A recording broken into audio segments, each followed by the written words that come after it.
Hey everybody, this is Kyle, aka Vulcan Wolverine, but some of you know me just as Kyle. It's about 4:23 a.m. on April 16th, 2021, and I just woke up like maybe an hour and a half ago. I'm still really shaky. I used all my defenses while I slept, and it worked pretty well. I'm actually sleeping. I had been sleeping like 6 to 7 hours a night because my attackers would wake me up every time. But I started taking these. I started taking my probiotics, and then I'll wait. Let me wait for some people to get into chat. If you are in chat, welcome. This morning, like I'm so tired and pretty messed up from the targeting that we're going to go over a Timcast episode where they're talking about that the new hydrogel that the Pentagon has unveiled, saying that will check for COVID in the body. So we're going to go through their like the Timcast and what they say about it. And hey, Tanya. Tanya says, "Good day, Kyle. Great to see you, mate. Hi, everyone." So what time is it in Australia, Tanya? And are you doing okay? I am worn out. Like like we say that or Brian says this, that it's like, yeah, Tanya, I'm just taking away everybody's wrenches. Like Tanya, I'm just all of them. Like I'm just redoing the moderators, so nobody's gonna have wrenches for a while. And then maybe we'll redo that again if we have big problems. But for now, I just kind of want to clear the board, and I'll handle it. You guys let me know if anything real bad is going on in chat. But I don't want to have a bunch of wrenches out right now, because there was some stuff that was like people were getting banned and I didn't even know about it and things like that. And it's just like instead of like trying to do some kind of investigation on who's doing that, it's just let's clear the board and then I'll kind of redo them later. You know what I'm saying? But maybe we'll do that in a couple of weeks. I'll give some wrenches back. Or if things go terribly wrong and we just get this overswell of people making trouble in the chat, then I can remoderate people. But I think we'll be okay. I think we'll be okay. I think people look out for each other in the chat, and then people can let me know if anybody's doing anything bad. Targeted individual says, "How are you doing, man?" I'm alive. I'm alive, and I'm connected to God. So not doing too good, like physically. The things they're doing to my brain, very very serious. But I trust in God's plan. And sometimes when you're feeling real sick and organically bad, it doesn't mean that that the tables can't turn. I did want to show y'all something. This may help some of you guys out that use Dave Case's CD. This, me and my mom were talking about this, and she helped me to get this. It's a sonic bomb. It's called the sonic bomb. Basically alarm, right? Let me show you guys this. And so I was saying on yesterday's video, I use Dave Case's CD, but it causes some trouble. Like say I like wake up real late at night, and then I need to do something in the morning, and a 4-hour nap would be perfect to be able to start my day. But I have to use Dave Case's CD when I go to sleep, so it's like I'm not going to hear my alarms, right? To wake me up. And this has happened a lot. It actually happened the other day. I was supposed to go over to my aunt's, and like I went to sleep and I was planning on a 4-hour nap, set my alarm with my tablet and my phone, and I had Dave Case's CD playing under that lead cap. Could not hear the alarms go off, but my attackers woke me up at the same time as the alarms were going off. And I don't know why sometimes they just do stuff like that just to show that they can do it. But this thing, this is the alarm. So you set the alarm. This is just the alarm part. And this hooks to it. Let me take it out of this thing.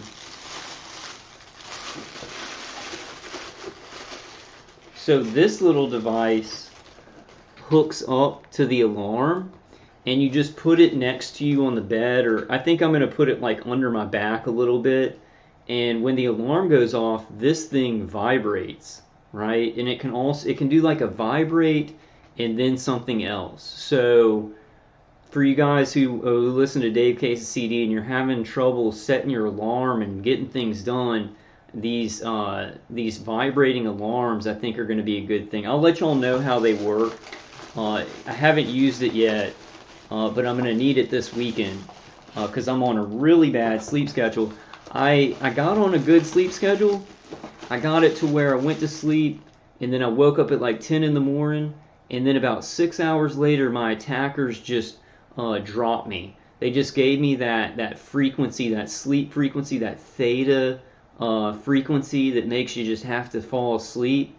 And then so I got right back on a bad schedule 2 nights ago. But I'm going to try this because I'm going to have to go over to my aunt's house a lot this weekend. I guess I'm on a pretty good schedule now. I woke up at like 2:30 this morning or something like that. Targeted individual says, do you have pressure of the head or ear torture? Yeah, I sure do, targeted individual. I have a lot of, sometimes they will shoot an external hit on the side of my temple, and with remote neural manipulation, they're creating like an ultra migraine in my head. And then the ear torture, my ear torture is like this. It's microwave hearing because I have the V2K, and then I'll have major ringing in the ears, but it's coming from microwave hearing to the inner ears from my cranial nerves or the inside, like heating up my brain, then going down here. But then occasionally, and I think some of you are getting this, when I get occasionally, y'all are getting it like all the time for a different protocol. But occasionally, like this morning, I was like not paying attention to my attackers, kind of playing a video game, just trying to not pay attention to the targeting. And then I got the ring in the ear that was like, it was like they were shooting something in my right ear at a specific frequency, and I got really entrained. Like my brain, my brain stopped from this specific frequency. Now I think from certain targeted individuals, they are just shooting things like directly in and attacking the ears. They do these things a lot of different ways. For me, mainly it's the high-pitched tinnitus-like sound, right? That's from microwave hearing. But then occasionally they'll do it feels like they're shooting something directly into my ear, and it's like, and it'll last like 15 seconds, right? And then I feel really entrained. It's like they're getting that in tune with my brain, and it's just making me feel so entrained. I really suggest that anybody with like high pitch ring in the ears, your ears are getting attacked, nervous system pain, anti-tinnitus V2K, anti-tinnitusv2k.com, get Dave Case CD and just start using it all the time. It's like I would nominate Dave Case for sainthood, like for modern sainthood, because I was thinking about it last night. And like I started helping him send out CDs at the beginning, and I started like maybe it was like 4 years ago I started using Dave Case's CD, and I thought about it and I looked at all those testimonials on his website, and I said, Dave Case, from creating something that was so unique, and it's hard for us to like, I mean, he has such science behind this thing. He has given like thousands of people relief. Like who would have had much horrible pain, deaths could have occurred in their situation, and he's given them like intense relief. I want to nominate him for sainthood because of what he created. Yeah, New Type says the high pitch thing happens to me pretty bad. Dave K's CD helps me to keep it down, but then like the high pitch things where it's like it does feel like it's coming in from a certain direction. They can do that even with Dave Case's CD. Not with it playing. It knocks it down with Dave Case's CD playing, but when you're not using Dave Case's CD, it seems like they can still do that pretty hardcore. The frequencies that go straight to the ear, you know. Hey, New Type. Hey, New Type. Hey, targeted individual. Hey, Tanya. I know it's early in the morning, but the thing is, if I didn't do a live stream now, I wouldn't do a live stream today. And of course, we're going to do some more panels, probably another panel this week, this weekend. But I just wanted to do a live stream on this Timcast. This Timcast, it's like his live streams, right? Or it's like his panels where he has people on, and they talk about certain things. And I thought it was a pretty big deal that they're talking about this new hydrogel that the Pentagon unveiled to tell you if you have CV or not. All of these biometric things are super important. We know that. Excuse me. Yeah, I'm not doing good, guys. I'm doing good in spirit, but like my nervous system's just burnt out. It's just so long of being tortured, you know. And that thing about like these weapons really sap the vitality and energy of a targeted individual is really true. And you know, the targeting really kind of like was sapping my vitality or very early on in the targeting. And so what I've used, you know, is adrenaline, like adrenaline and just like willpower and stuff like that. But then, you know, then our attackers are working with remote neural manipulation and everything, messing with our endocrine system, you know, making it so it's hard for me to just adrenalize up, you know. It's like whatever your strengths are that you're using to get through it, they're going to try and target those strengths and either interfere or, you know, put something that's going to hurt that. Now, I want to show you all something real quick before we start this. I went to the health food store. Like, I take the probiotics. I do just want to show these probiotics. Just give them a chance. Just anybody who's being targeted, these can make you feel more fortified. I showed them on the last video I did. But then I asked the guy at the it's called Our Daily Bread. It's a health food store. I asked him what kind of vitamins he takes because I'd been taking gummy vitamins. He said gummy vitamins aren't that great. You don't absorb most of the vitamins in them. They're convenient, but they're not really that good for nutritional value. And then he pointed me towards these. These are the kind that he takes. It's Nature's Plus Source of Life. And it has multivitamins and mineral supplements and with whole food concentrates. So it has like extra things that other vitamins don't have. I've been feeling some energy from these. So bottom line, guys, they're called Nature's Plus Source of Life. But the bottom line is that nutrition, like nutrition and exercise and getting the right vitamins and minerals in our body is super important. It's something that we should just all be doing even if we weren't targeted individuals, but it's essential for this because you're going to need that edge, right? Oh, it's nighttime in Australia? I hope you guys are doing okay. You've been using Dave Case's CD, Tanya? Has it been helping you out? It helps me so much. Like if I ever get really bad, like it's like they were doing something yesterday where they make me have to use the bathroom, and I was just like, I couldn't think because they had the high pitch sound was going, the V2K was going, and I was just like I fell asleep like a couple of days ago not using Dave Case CD, and so I just put it on, and it's like I could feel like after like 2 hours I could feel things subsiding, and my attackers will go, he got it, like he got, because there's a certain point where it kind of knocks it off, but the problem is like right when I take it off, they can patch back in. At the beginning of using Dave Case CD, it took them like a whole day. It took them long periods of time to kind of patch back in, but they've adapted. Like, I have human operators. Let me give y'all, I have human operators and they patch back in. They've learned and adapted to that. Now, I do have the automated systems too, but I wanted to, and they make me forget these things. I just wanted to give y'all one example of how, of the human element in this. For my targeting, like I'll usually think of like the Flash or something, you know, just like a mind beam to kind of give me strength. So they took every time that I think about the Flash, they will have an image, right, put into my visual cortex of Forrest Gump running, right, to make fun of me like I'm a retard or something like that. And it's like, I don't think an AI just creatively said, let's pick Forrest Gump and put that there. So you see what I'm saying? They put that in my visual. It's a very human, it's a very human protocol. It's a very human kind of way to make fun of me and stuff like that. And there's many of those things that are just, it just can't be AI, you know. But there's tons of automation. I'm not saying there's not tons of automation, but I kind of want to give you all these human elements in there that they throw in, right? There's some more, and I'll try and think of them and write them down. Hey James. James says hi Tanya.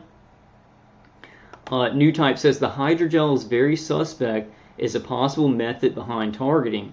Celeste Solom has been discussing it, and it's diabolical. Yeah, and the question that I have, New Type, it's like, okay, so the Pentagon's saying it's a hydrogel that just goes under the skin, and it just reacts organically with like what would be CV or sickness in the body, and then it lights up, right?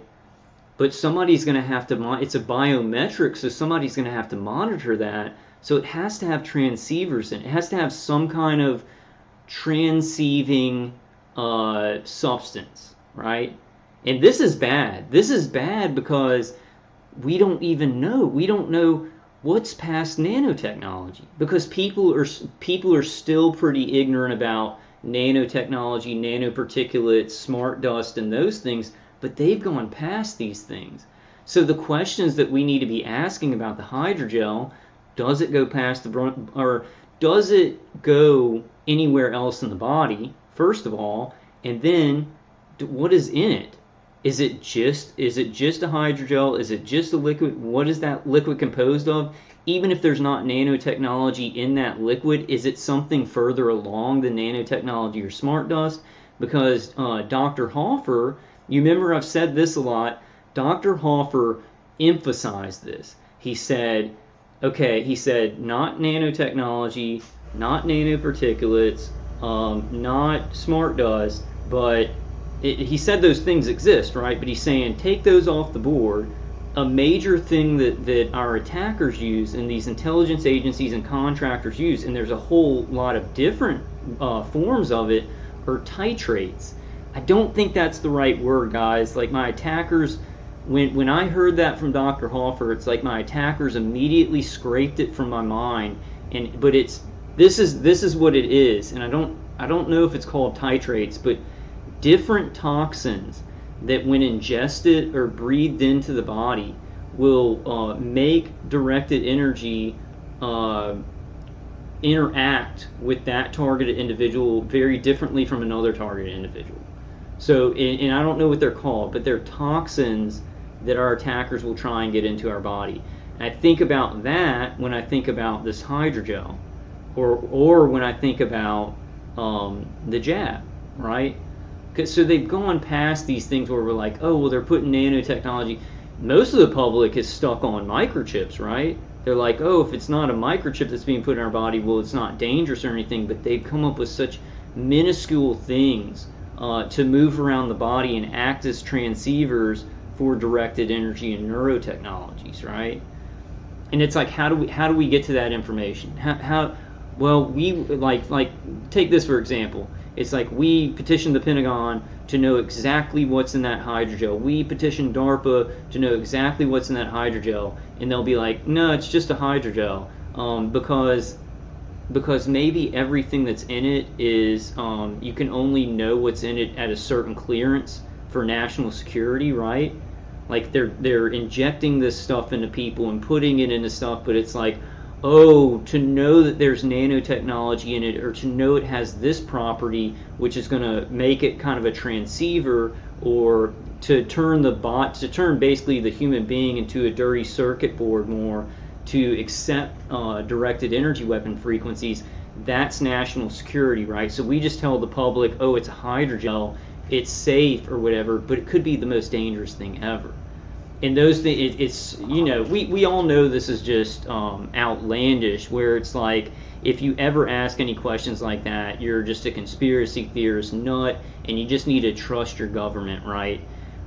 how to targeted individuals. None of us need to be just trusting the military-industrial complex or the government, but people who are being murdered in their homes by microwave weapons that everybody just denies and says just are ludicrous, unless it's something that's fun and convenient, right? Unless it's this neurotechnology put on the back of the head so you can control a video game, or the other things that are coming out like that. Unless it's Neuralace or something like that, then it doesn't exist, right?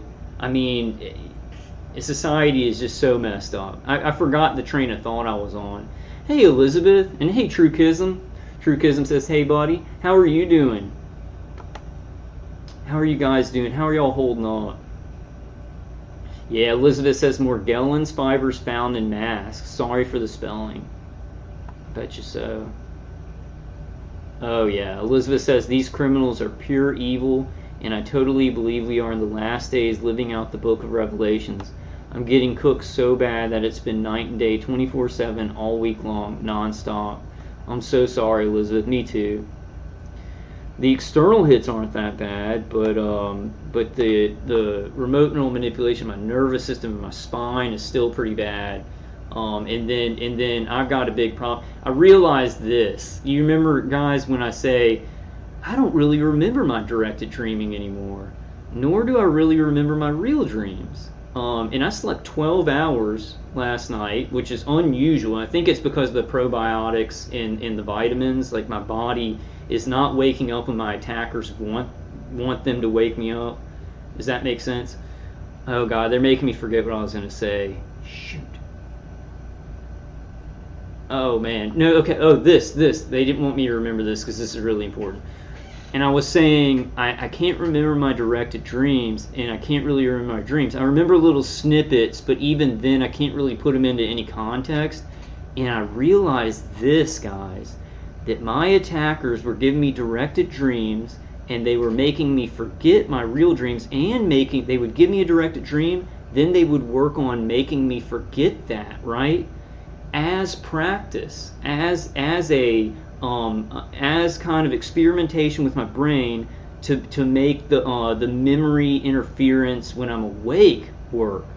So that's why for like a couple of years I haven't been remembering my directed dreams, because they're giving them to me and then making me forget them as practice for when I'm up, and then interfering with my memory about things when I'm awake.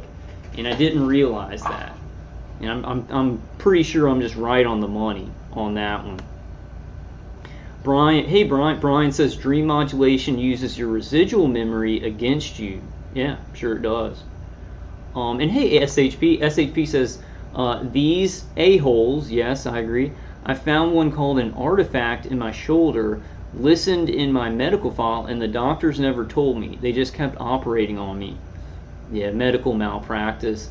And I, honestly, SHP, I think a lot of medical malpractice right now from this targeting, it comes from these doctors not knowing about it, or it's like you go to a doctor who doesn't know about it, you're a targeted individual, you ask them for certain tests, then they're contacted by somebody, and then they're so scared, they don't know what they're involved in, that they go ahead and they crud up all the tests, right?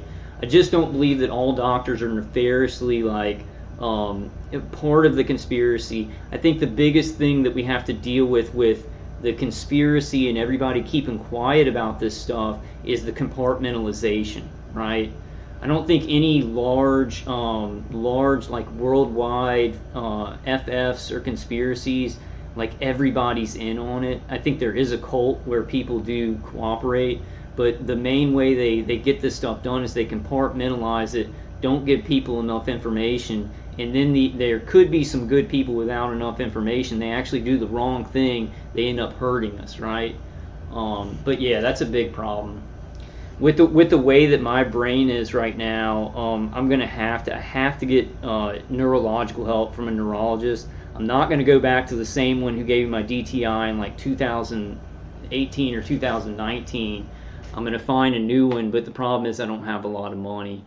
So I'm trying to get resources to do all that stuff. I got some stuff in mind. We got some big things happening, and y'all know my thing.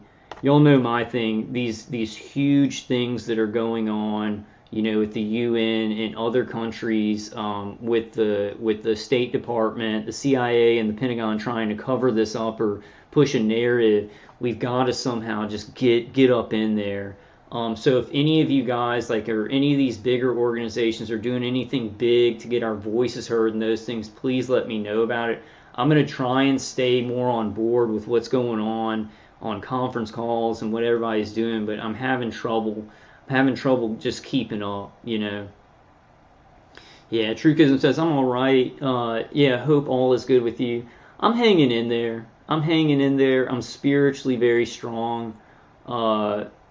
Physically, I'm getting a little bit better from the things that I'm doing against this, but it's just been so long. That's my main thing. My main thing is like the V2K. They actually yesterday the guy on my V2K, but really they switch out and use the same voice. He was getting really angry, like, because things were getting too comfortable. They would say something, like the guy would say something in a modified, like, girly voice, and it would just be making fun of something that I thought in my head, and then we'd all laugh, and it was just getting too neutralized for them, where, like, I don't care, I was just laughing at them because it's been going on so long, and I'm just, like, I don't even care. And so he started getting real mad. The woman's like, why do you got to do this? And he was like, we have to do this. We have to make this serious. And then he started going, you're retarded. Like, we're going to get you out of there. We're going to kill you, right? He does this, or the human operators in the automated systems, they'll respond when I start really insulting not the military, but I insult them. I insult them as, because I'm sure, I try and say, like, you made an oath to protect American citizens, and look, now you're murdering them. You're not sacrificing yourself like soldiers did. You're sacrificing everybody else to keep safe for a little while. And I call him a coward, and I call him a traitor, and everything like that. And then he gets really intensely mad, right?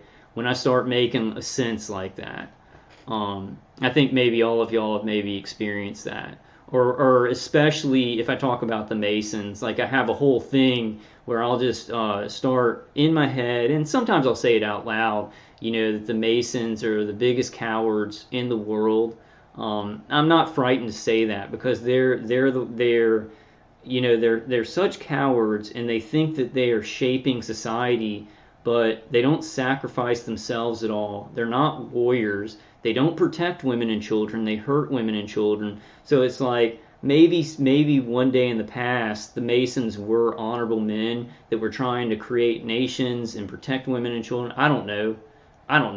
But now definitely everything has been inverted, right?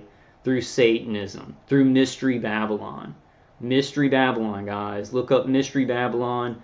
Many thousands of years ago, Mystery Babylon was rooted in Satan worship, and then it split off into different kind of cults, Zionist cults, Jacobian cults, Masonic cults, other cults too, right?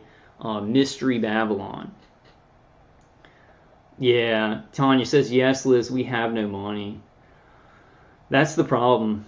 That's the real problem, because we can try a lot of things. I realized I could try a lot of things, like when I had my Dell 401k, or I was doing a little bit better financially, I could try a bunch of different defenses, and now it's like I really have to watch my money, and it's like I can't just try everything. So it's like I'm sticking with the things that I am using. It really helps when you're able to try some new things every once in a while, and it throws your attackers off, because it's some kind of new defense that could be cleansing you, could be blocking you in a certain way, and then it takes them time to adapt past it. And now, not everything they adapt past 100%, right? But it gives you some time if you can try some new things. Brian says, eat them, electronic dissolution of memory to disrupt your continuative thought. Yeah. And you know what? I have to say, as a targeted individual who experiences memory interference, so I started taking the probiotic and that vitamin, and I was eating a little bit better, and I was drinking coconut water. Coconut water is the best kind of water to drink, guys, because it has this fatty stuff in it and it absorbs into your system. The coconut helps the water to absorb into your body way better. And then I forgot what I was going to say. Oh, they wanted me to forget this because it was a funny joke if I would have forgotten this.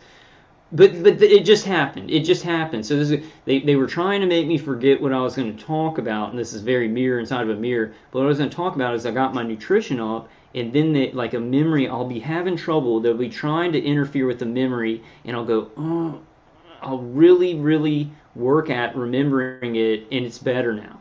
It's better to where I can snatch it back, right? So from my experience right now, for my mind and what my attackers are doing, what they're doing to me is not just destroying the memory. It's interfering with it. It's covering it up, but I can like get back to it, right? If I'm healthy, if my brain is healthier, if my defenses are better, like I can affect it, which is pretty hopeful for me because I'm sitting here going, well, I think it's just the remote neural manipulation, but it feels like Alzheimer's. It feels like freaking Alzheimer's. So getting my nutrition better where it changes that and I'm able to retrieve that memory with a couple of seconds or whatever. It just happened. They were trying to make me forget what I was going to say, but I'm feeling a little bit healthier in my brain. So I'm able to get that back. So I wouldn't call it dissolution of memory. I call it like interference, Okay, so SHP says also you can submit images of due injuries, a write-up of who you are to jax@langoliers.com. She is sending to investigator for people all over the world. That's great, SHP. I'm going to put that up on the screen. What about, because at the beginning of mine, they would make my facial skin really red, my shoulders would be really red, but it seems like part of my protocol, they don't want to give me any big burns because then I can run to my mommy. And my mommy kind of like believes me but doesn't know how bad this stuff is. And if I ran to her with a huge burn on me, she would be like bringing me to doctors and really pushing this. So with mine, they just damage my insides. I have a question. Is there any evidence that we can give? What about testing of like our endocrine system or DTIs or anything like that? Are they taking those things too? Because my damage is like on the inside of my body. You'll may be able to see that I'm like kind of tired and stuff, but my attackers don't give me anything to grab onto. Like they don't give me any big burns on my face or like laser marks or anything like some other TIs, because like I would go to my parents and be like, look at the marks, and try and like get all that evidence. I don't even know if people like, look at that evidence the way we want them to. Really, Alan Watt passed away? Andrew says a man called Alan Watt passed recently. Something he said was all we have is each other. The social bond is lost on most people these days. All we got is each other. Kind of rings a bell. Yeah. You know who is the greatest scientist of all time? You want to know who was the greatest scientist of all time? Jesus Christ. Not only was he our Savior, not only did he sacrifice his life to give us a chance to go to heaven, to get that sin off of us, took our sin, right? But he also said, the greatest lesson I have to give is love one another and love your neighbor as yourself. How is that scientific, right? Well, it's mucho scientific because look at all the hate in the world. Look at the resonance it causes. Look at the sickness it causes. Look at the just the weird violence and the weird Satanism. When you love somebody and they love you and you're giving out love, that love resonance can heal. It can heal. Love is like a miracle resonance.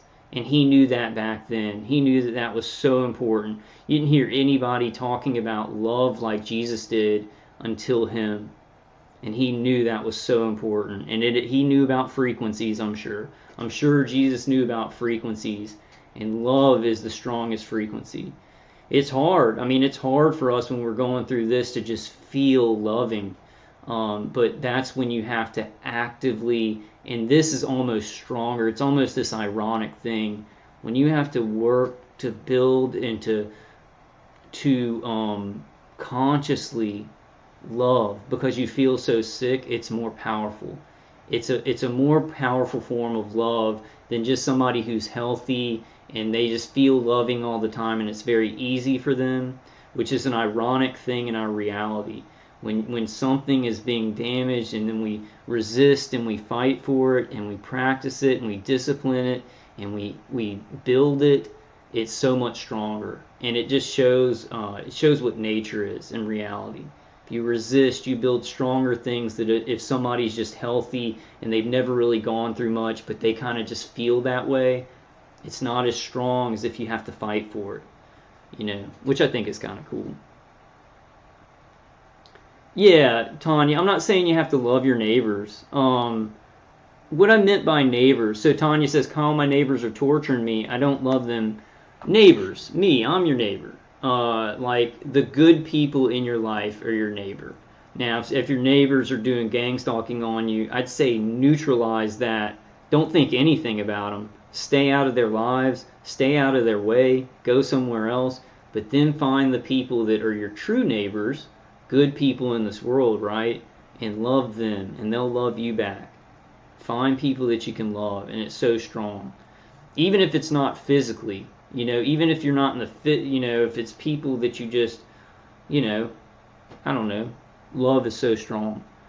Hey, Mikey says, hey, good morning, family. Much love to all of you who are being targeted. It's difficult, but stay strong. Yeah, it's so difficult, but we've got to stay strong. And I really, really, really think, we just can't, this is the thing, we can't let them say it's so important for these government officials, for CIA agents being hit in other countries and everything to get medical help, right?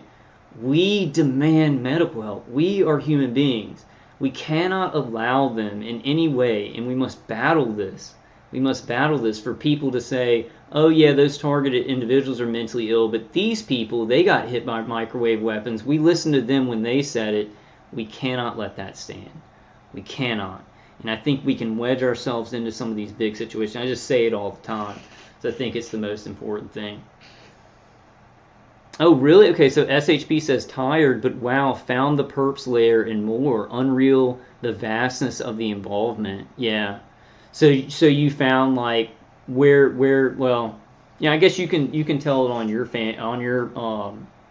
channel. I don't know where my attackers are. I assume they're on a military base near me.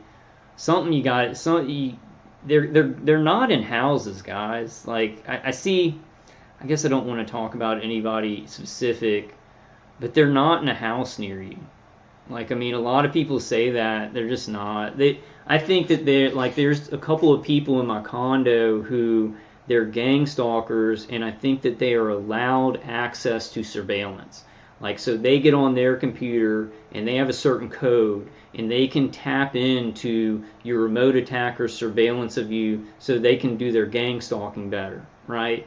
But, ground weapons to supplement, yeah, I think that's happening, but I just do not. My experience moving so many times, my attackers are somewhere remote. They never move into the place that I'm at. The attackers with the integrated directed energy weapon systems. It's a trick, right? And let me tell you, we've all talked about this in the beginning. The main protocol of why they want you to think it's your neighbors that are hitting you with everything, that are remotely hitting you and everything, is because they want you to create trouble with those neighbors, and then it's easier to recruit people in your neighborhood to gang stalk you. Because if you go over and you accuse that neighbor who has nothing in their house, but your remote attackers are using their modified voices and everything like that, and maybe even doing it where it feels directionally like it's coming from their house, right? That's very easy for these people to do. It's not even some kind of very hard thing for them to do. You go over and you cause trouble with those neighbors. You accuse them of a bunch of stuff. Then all the other neighbors are like, they're not doing anything wrong. This person is crazy, accusing these neighbors of doing something. And then they're like, yeah, we've got to get them out of this neighborhood, so we've got to gang stalk them, right? That's why they do that. They do that. Well, they do it also so you might cause violence against those neighbors, but they do it so that when you're causing trouble with them, those neighbors are going to talk to other people's neighbors. They're going to say, we weren't doing anything to them, right? At the same time, those neighbors could be participating in gang stalking and gaslighting you and everything like that.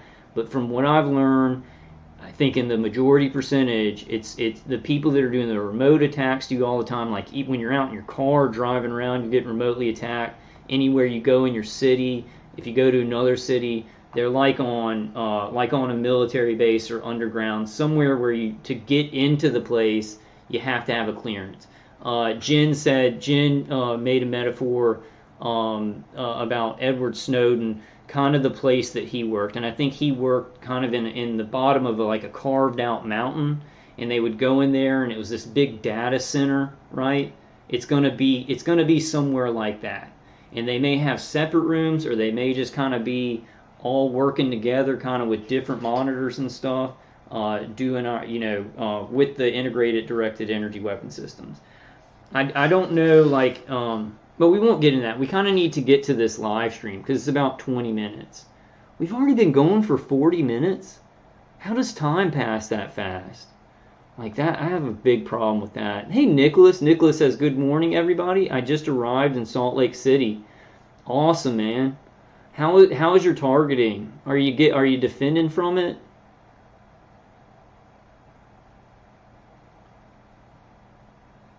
Yeah. SHP says DARPA is in your phone, and they do pay people in your community because you are traded on the New York Stock Exchange. The value of one target who found his was $280 million. Wow. Did he find his name on the New York Stock Exchange? Yeah, we're owed millions of dollars for the experimentation they've done on us. And I just know with this new investigation of the Cuban embassy attacks, they're going to just try and not even mention us, because there's so many. There's millions and millions of people who are being experimented on by what these government workers are being hit with, but hit with these weapons for much longer periods of time in a much more brutal fashion. But look, guys, you see how much compassion these people are getting from the public? These people who are being hit by these mysterious weapons, how much compassion? We demand that. We demand that. We are human beings, and we demand that. We need to start demanding, I guess we do that. We need to start demanding. If other people are getting medical help and they're trying to find out what's happening to them, they can't just sweep under the rug millions and millions of people all over the world getting intensely, I'm talking about the extreme targeting, right? And we can't let that happen. We got to jump up on in there somehow. Trying to figure out how we can jump up on in there. Has anybody been calling Jeanne Shaheen? I feel like that would be the senator that's really looking into this and really does care about those government workers. It might do something to kind of call her and tell her what's happening. Okay, SHP says he found his stuff. He will come forward. They trade us in an illegal blockchain system, apparently. PMCO. Okay. What's that? Jack says studying Shinshin Toitsu has been helping me a lot.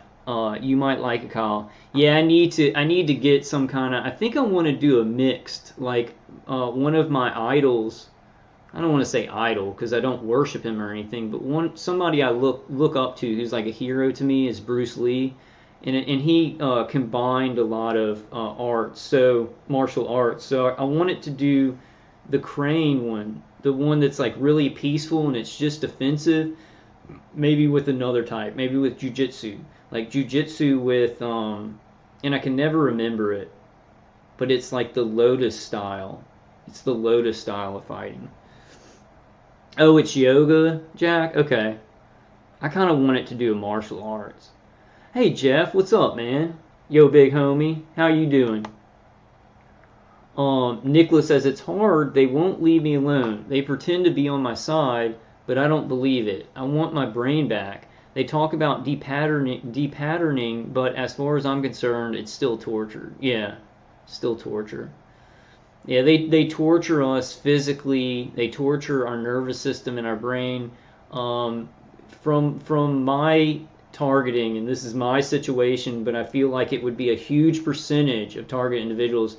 It's about making changes to the brain. It's about conditioning the brain. It's about wiping certain memory. It's about doing all these things to the brain while mapping it, right? So what I found out about this through all my research and experience and everything, it's about brain experimentation.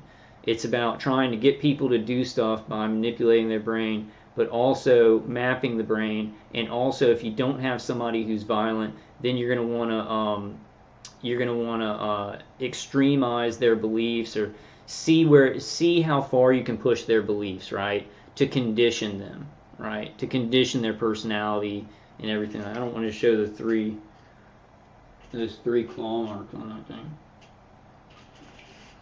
Let's watch this, guys, because I'm not feeling too great this morning.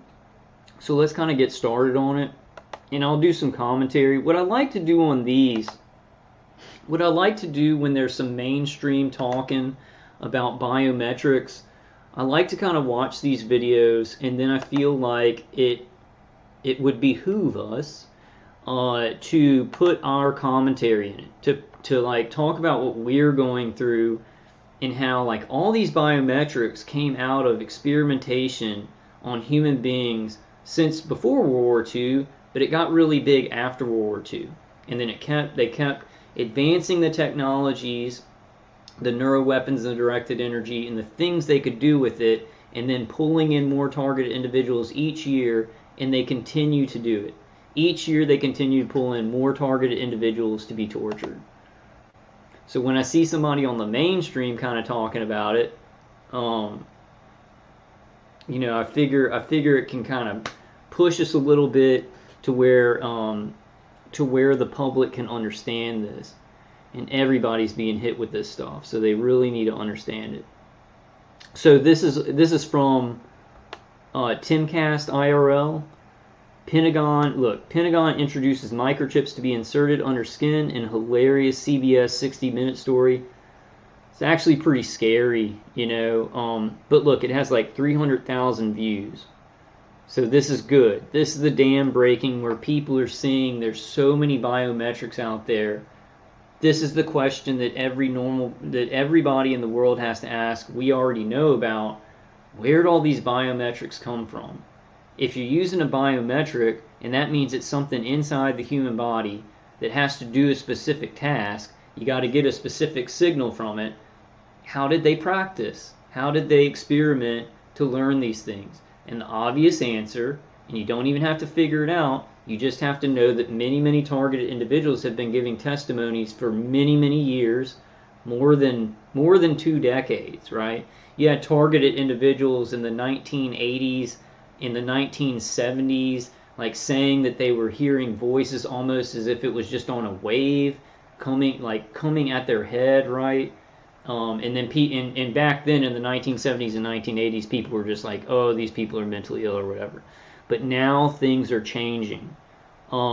Things are changing, but the problem is this.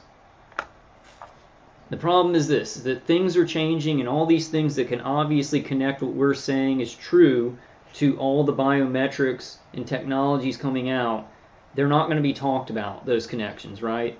They're going to, all this new stuff, the Pentagon with a chip, and then there's, things that you put on the back of your head to play video games. They're going to talk about all these things, right? But they're not going to mention targeted individuals. So we got to find some way to push ourselves in, right?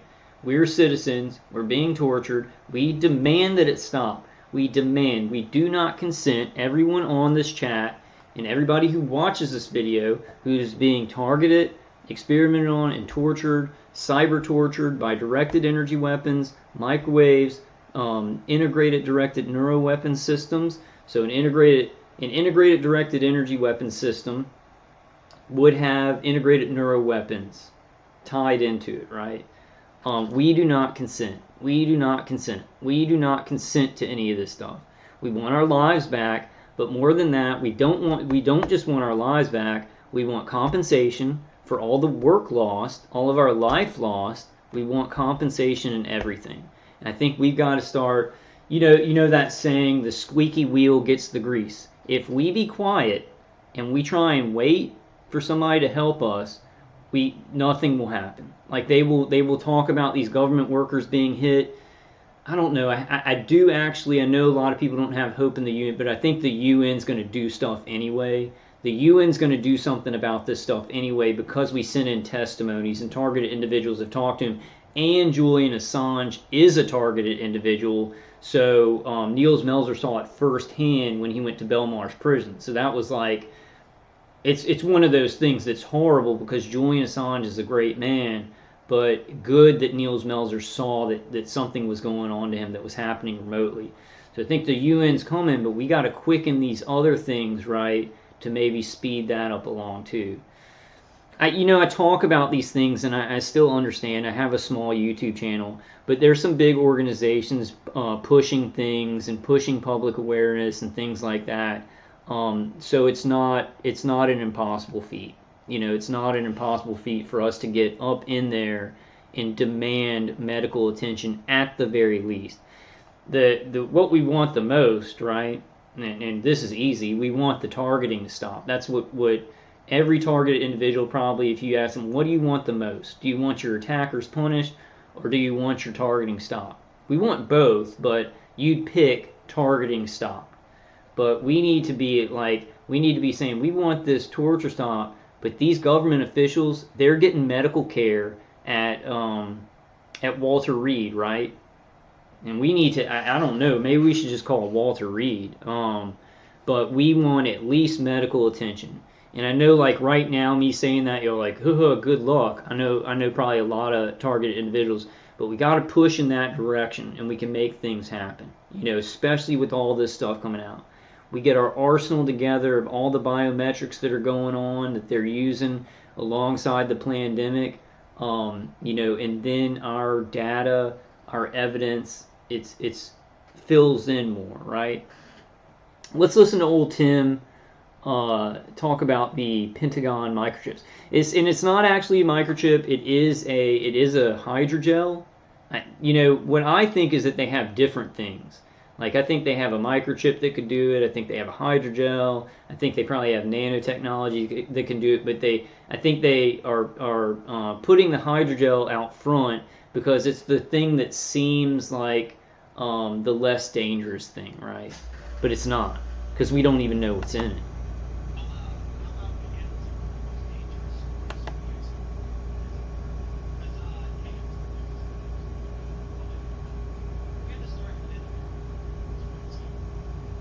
Let's go.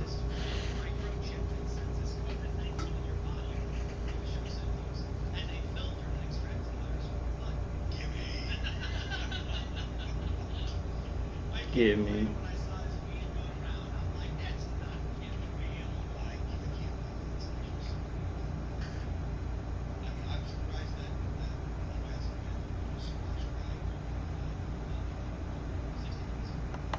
That's so sad. It's so sad to hear them talk like that because the biometrics and the experimentation and remote microwave torture and like mapping the brain and all these things are being done on an everyday second by second level, right? In every community. In every community in the world, there's probably at least one person being remotely hit with microwave weapons, maybe 2, 3, 4, At least in every city, there's many targeted individuals, and they're using technology that's way past a microchip or anything like that. And these people are like, they're talking about microchips? Oh my God, because that's all I can't believe this story even exists. People don't live in reality. Like, we live in reality, right? It's like when Brian was saying about the I can't remember the caves, the caves where they'd show the shadows, Plato's cave. Right? We're out in the reality. We know what's going on, and it's bizarre, and it's kind of scary to us. Everybody else is still in that cave looking at those shadows. And so they see an article about microchips, and they're freaking out. Like, why would they put out an article about microchips? But it's like the reality of the world is that there are people in their homes right now being just brutally tortured by microwaves to the head, to the back, and then that's not even counting the electromagnetic fields and bidirectional streams mapping the brain, getting signals to and from the brain, right? And people are just like, that's something that they couldn't believe because society has conditioned them not to believe any of that stuff. Society has conditioned everybody that's whacked out. Reality is crazy. Like, reality is crazy. Reality is a conspiracy theory now. And the reality that the evil people want to make up, that's reality, right? Reality by consensus. Look that up, guys. Reality by consensus is what Satanists live on. A lie, right? And you can take all of our circumstances as targeted individuals. Most of us haven't committed any crimes or anything like that. We're good people. Even if somebody did commit a small crime, they're probably a really good person. And then it's like we haven't done any kind of like weird, any kind of really bad stuff or anything like that. But they will tell people in our community that we've done the worst things, right? Because last night, and this is something I think I had thought before. I think I've thought it a lot. Like, I was watching this thing where it's like these citizens that will act like they're like a 14-year-old boy or 14-year-old girl on one of these apps, right? And then they'll catch predators, right? They'll go and meet them. They have the proof. They're catching them, right? The citizens doing this. And on one of them, I was like, why aren't they targeting these people? Why aren't they targeting these real predators? And I said in my head, and this is wrong, I guess, but I said, you know what? I don't think I'd mind if a child predator was tortured like this. Is that wrong? Is that right? Not the point right now. The point is that that's what they say. They say those things about us so that you get citizens in your community going, oh, they did something this bad? Okay. Like, they can be targeted, right? That's the point I'm trying to make. They tell them things where it's like, even I was watching somebody who I was like, why don't you target him? Because he deserves it. Like a child predator, like somebody who does things to minors, like, yeah, target them, right? I don't know if that's right as a Christian, but that was my initial thought, right? My initial feeling. And it's like, why aren't they targeting them? Why are all these predators running around and there's citizens trying to catch them? And then, like, I want a family. I'm a regular dude. Like, smoking marijuana was my biggest crime in the past, right? In Louisiana, compared to child predators. So it's like you see this and you immediately know that these technologies and these programs are not to stop crime. They're not to stop crime. They're not red flag things or pre-crime or anything like that. That's a huge lie, and they pick people who aren't violent because they know they're not going to cause much trouble while they sit there and experiment on them. You know what I'm saying? Like, the sides of my head feel really burnt. Dear Lord, just give my head strength. Give everybody's head strength right now. Nicholas says, my tablet doesn't have a lot of battery power, guys, so I'll try and get through this and read y'all's chats as quickly as possible. Yeah, Mikey says, we all have our reasons to be targeted. Mine came from educating people from a very large platform that I used to have. I was teaching Hoping Way about chemtrails and immunizations. Yeah. Hey, Paul. Paul says, I pray for all targeted individuals all over the world. Thank you, Paul. I pray for you too, and I pray for all targeted individuals around the world. I pray that God will just protect us all and just give us strength and just put a hedge of protection around us. And He will. He'll give you strength. That's one thing that's irrefutable. God's giving me supernatural healing, and He's giving me strength to go through things that I didn't think I could go through, Nicholas says, when I was on the fishing boat, it had several active radar and sonar running all the time. I could barely hear the V2K, and they kept repeating over got something, got nothing, like all feedback and sensors jammed. So you think maybe it was the sonar?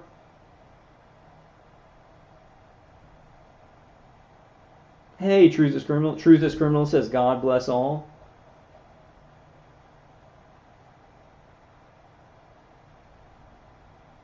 Really? Okay, dude, I gotta get that, Trukism.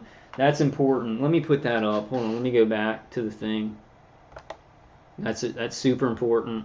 That needs to be up on the screen while I go through this. Awesome, dog. Niels Melzer put out a new article asking for emails of torture. Asking for emails of torture. Magnus Olson put it on his Facebook page. Okay, yes. We have got to... Can I put this back up? Alright, I guess I'll have to redo that one. That's important, guys. Stop that one. Okay. That's awesome. I'm going to find that. That'll probably be... Hey, Cheryl! Hey, Cheryl, how you doing? I am glad you're here. That looks like your, the original. Did you get unbanned or something? Mikey says, I feel, yes, if someone is legitimately molesting a child, then they should be dealt with because the law does not handle that properly.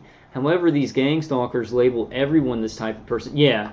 In these videos that I'm talking about, you can look it up like CC Unit, Anxiety War, CC Unit, Anxiety War. Anxiety War like started it.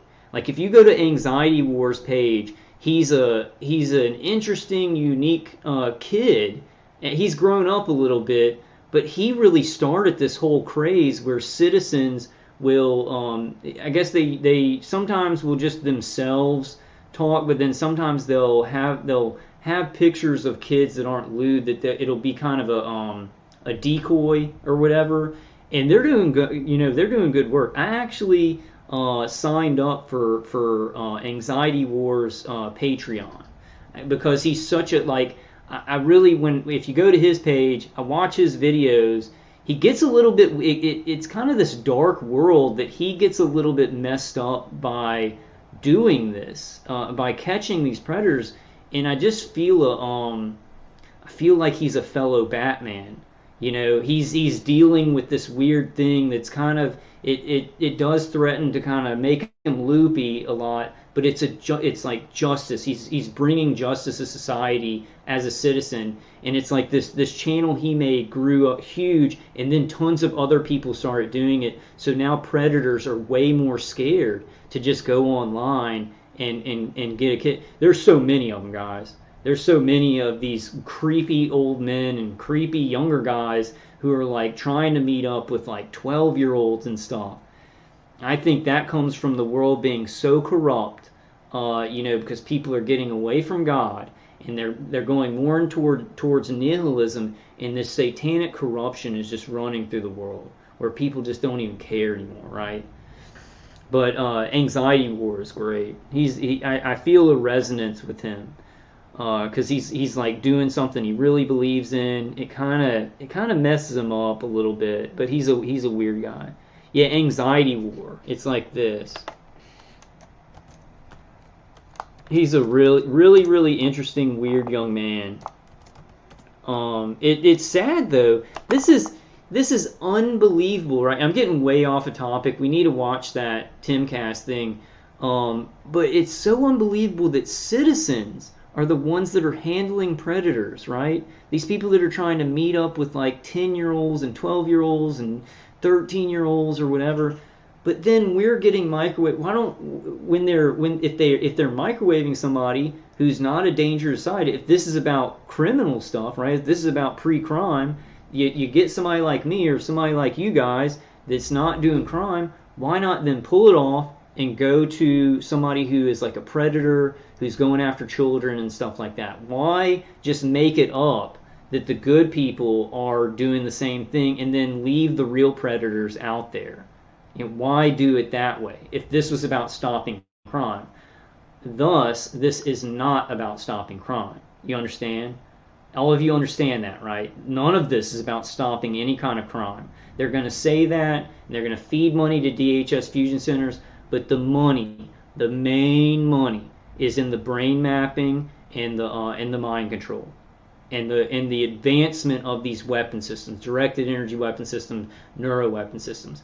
It's all about the money and the experimentation and getting more control over people. And this is my thinking. The top of the pyramid and the evil people that run this world, it's not only that they're just not worried about real child predators out there and catching them, they want them out there. They are promoting psychopathic people up the system, and then they're torturing really good people, but then just saying they're doing all this bad stuff. You see, whether they know this consciously or not, when they're doing things, they're just inverting humanity, right? Desecrating and inverting humanity. And that's, I mean, this torture program is just a huge example of that. New Type says, I just received this from Gmail.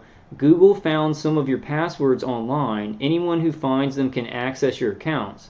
This leak came from somewhere else on the web. Google found some of your passwords online. Anyone who finds them can access your account. I wonder what that's about, New Type. Hey, Jennifer.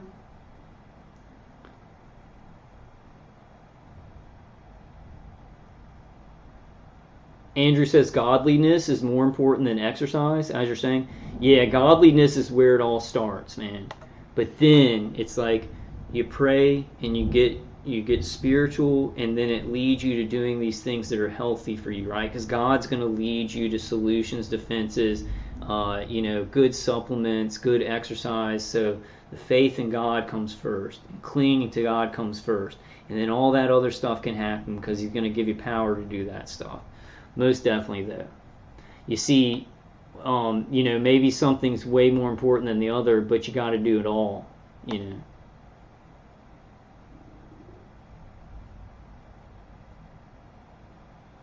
Was it tough, Cheryl? I'm glad you got a new account.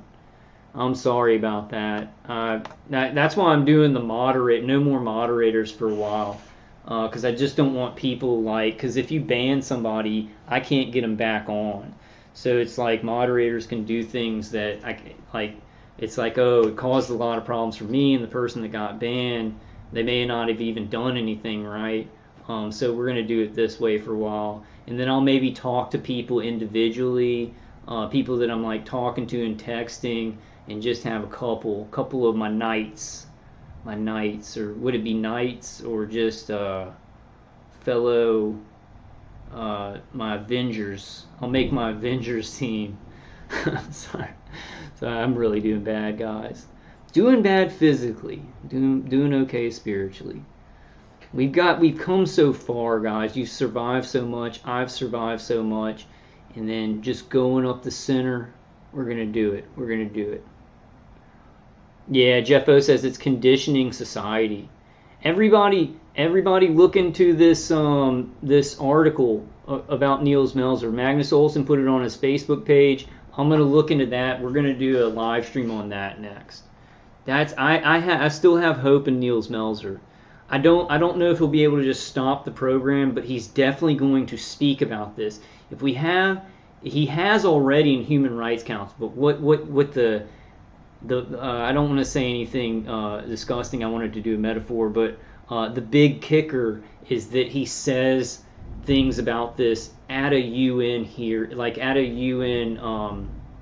Help me out, guys. The big UN General Assemblies, right? We need him to say something at the UN about cyber torture, AI, neuroweapons, directed energy, remote microwaves, and you see how this is the remote microwaves are being talked about in America by American organizations.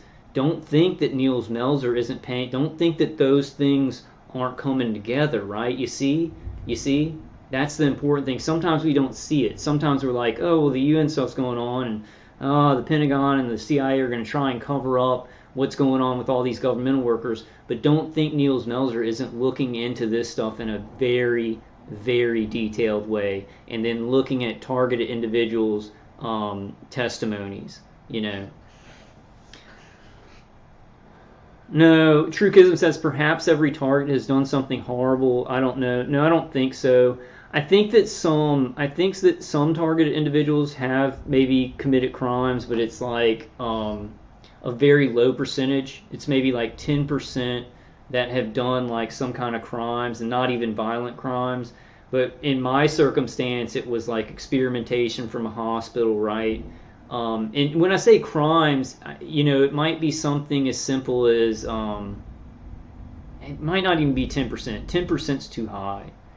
I'm not really sure. I know that a very small amount of targeted individuals have like commit like drug use or something like that, or disorderly conduct, or they maybe got into a fight with somebody and there was a ticket written or something like that. But then the you know, stuff like that, very, very small crimes like that. Yeah, that's what I think. Trukism says regardless, it's not right and it's illegal. No excuse. Yeah, even if somebody has committed a crime, they need to go to jail, right? But see, I know of one situation, and it's probably a lot of situations, but I know for a fact in one situation of a targeted individual that no longer has a channel, he went to prison for his crime.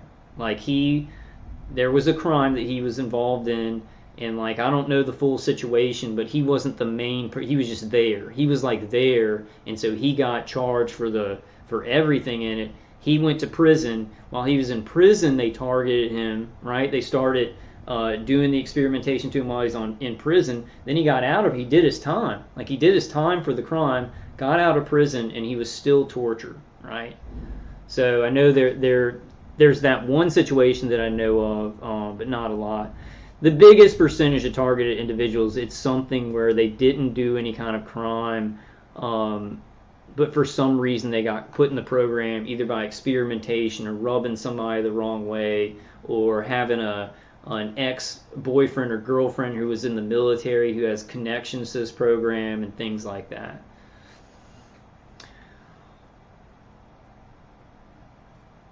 Okay, let's get to this, man, because it's been like an hour.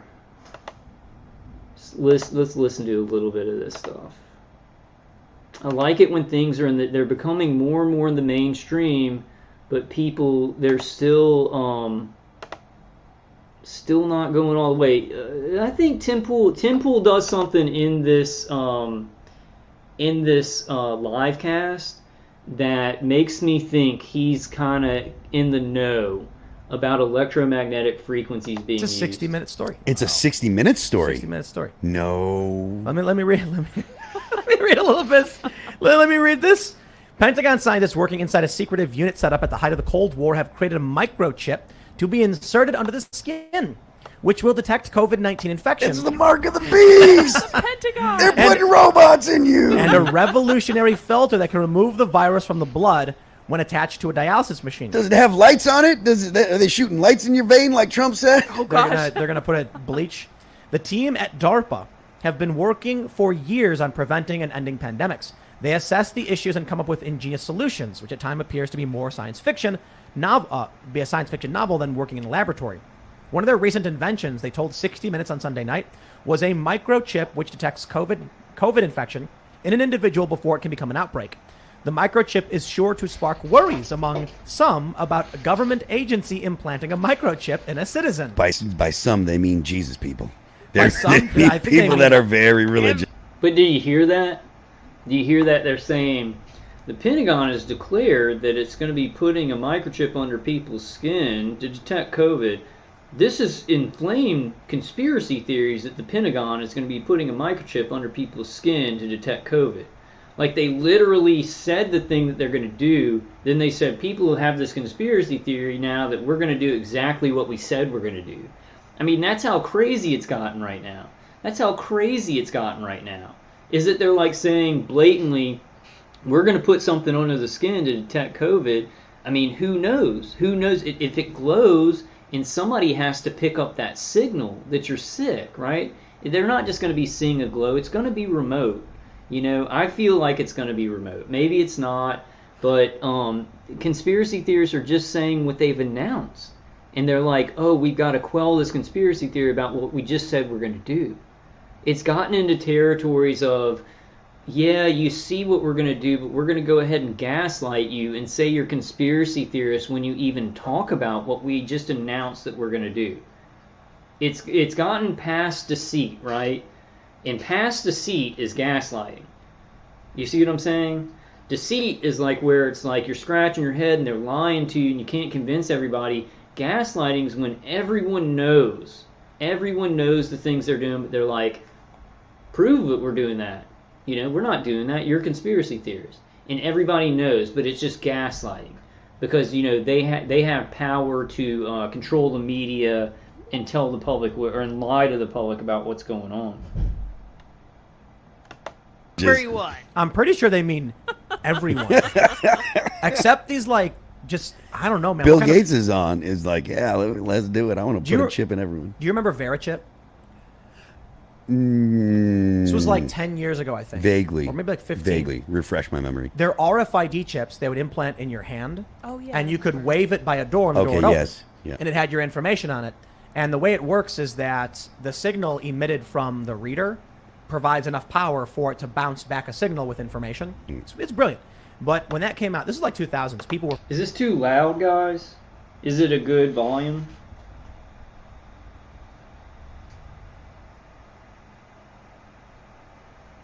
Hey, Emily. Yeah, Emily. Whoa, chips to detect FOVID. FOVID! That's great. I hadn't heard that one yet. That's a good one. FOVID. That's great. FAUXVID. I got to start using that. That's great. Yeah, Andrew says people know too much. And that's exactly the thing. You see, it's like people are learning so much that the top of the pyramid has to speed things up, but it's also doing this weird initiation of the public, right? An involuntary initiation into things that they believe and they knew. So, like, what's up with that? I don't know, but it's like it's definitely a time in history where the public has so much information that these evil people think they have to work fast, right? They have to work fast to make sure that everything the public believes is a lie because the public is getting so much information. So, kind of like what Brian talks about the internet, they can't control all the information in the world, right? They can't control all the information flow and people knowing things that only secret orders knew, only secret societies knew only like 200 years ago, right? People finding out this information now can find it out on the internet. So what they do, the same as the internet with public information, is they just throw in misinformation everywhere, right? And then they'll change history on some things, throw in fake information. If they can't control all the information flow, they'll just put in a bunch of bad information.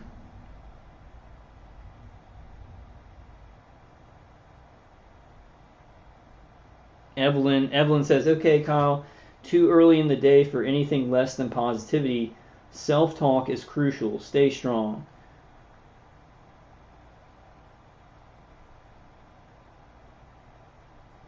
Okay. Yeah, I mean, I think we're being pretty positive. I just wanted to go through this Timcast thing here.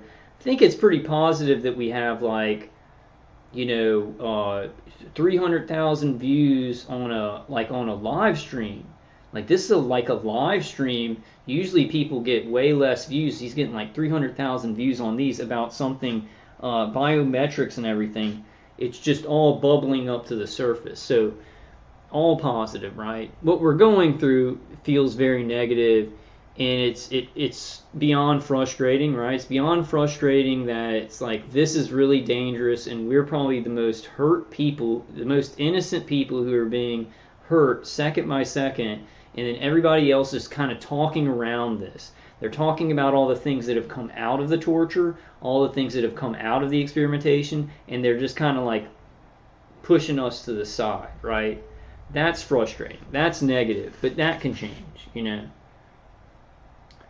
And We're yeah, freaking out, positive like, this is it. self-talk is a This good is the mark of idea. the beast. There are already biohackers that have done that kind of stuff to Totally. themselves, though. Yeah.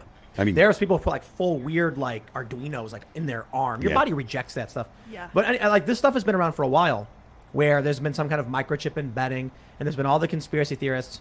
And the funny thing is, there's a meme going around because of I think Ryan Reynolds, where he posted a vaccine selfie, and he said upgraded to 5G today.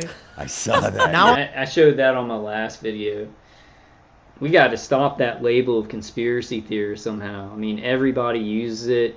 It's like they'll be talking about like because Tim only talks about what society will allow, how far society will allow him to go, or how far these platforms will allow him to go, right? And so anything past that that's true is just a conspiracy theory, right? That's how they control that's how they control a lot of the most dangerous information to them, is they just label it conspiracy theory. We all know that. I hate seeing people like Tim use it, you know. But he is. I mean, he's a gatekeeper.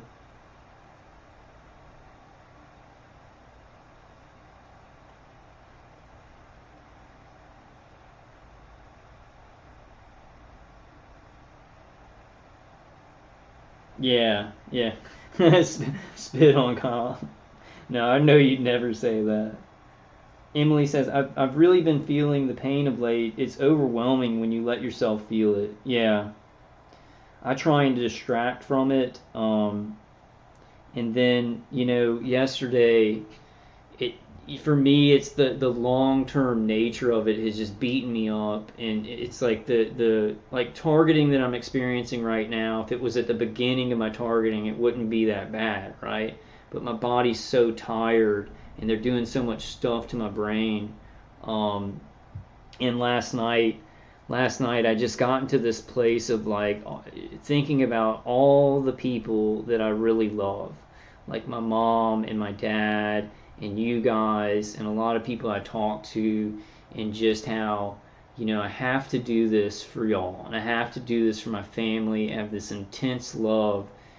And you do that, and when you come from a place of that, and you get with God, you pray to God, and it's like when you feel that intense love for all the good people in this world, especially the good people who have affected your life, and you say, I'm going to do this because I love those people, because I love myself, because I love the good people in this world, and you start taking actions out of that love. It's so powerful.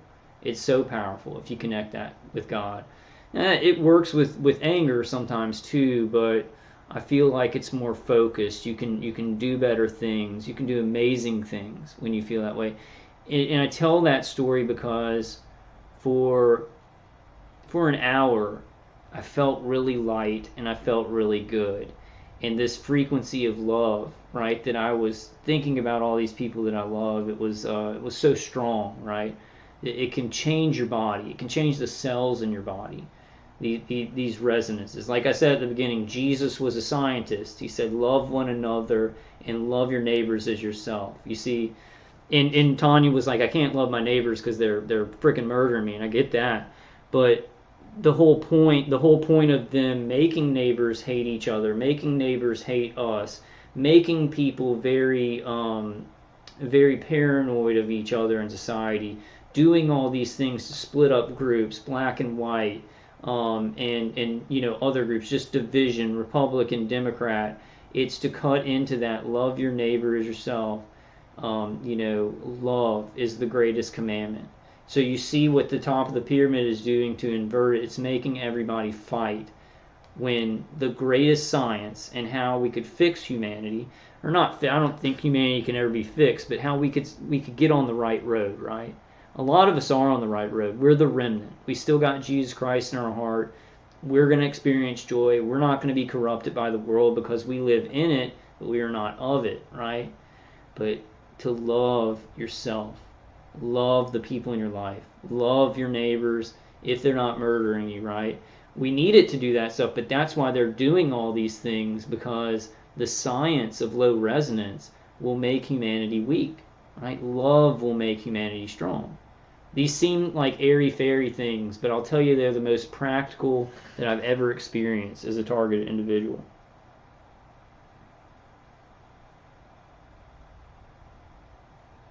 Evelyn says, I cannot comprehend how so many cannot understand about the beer virus. The beer is electronic. Well, how I think of it, Evelyn,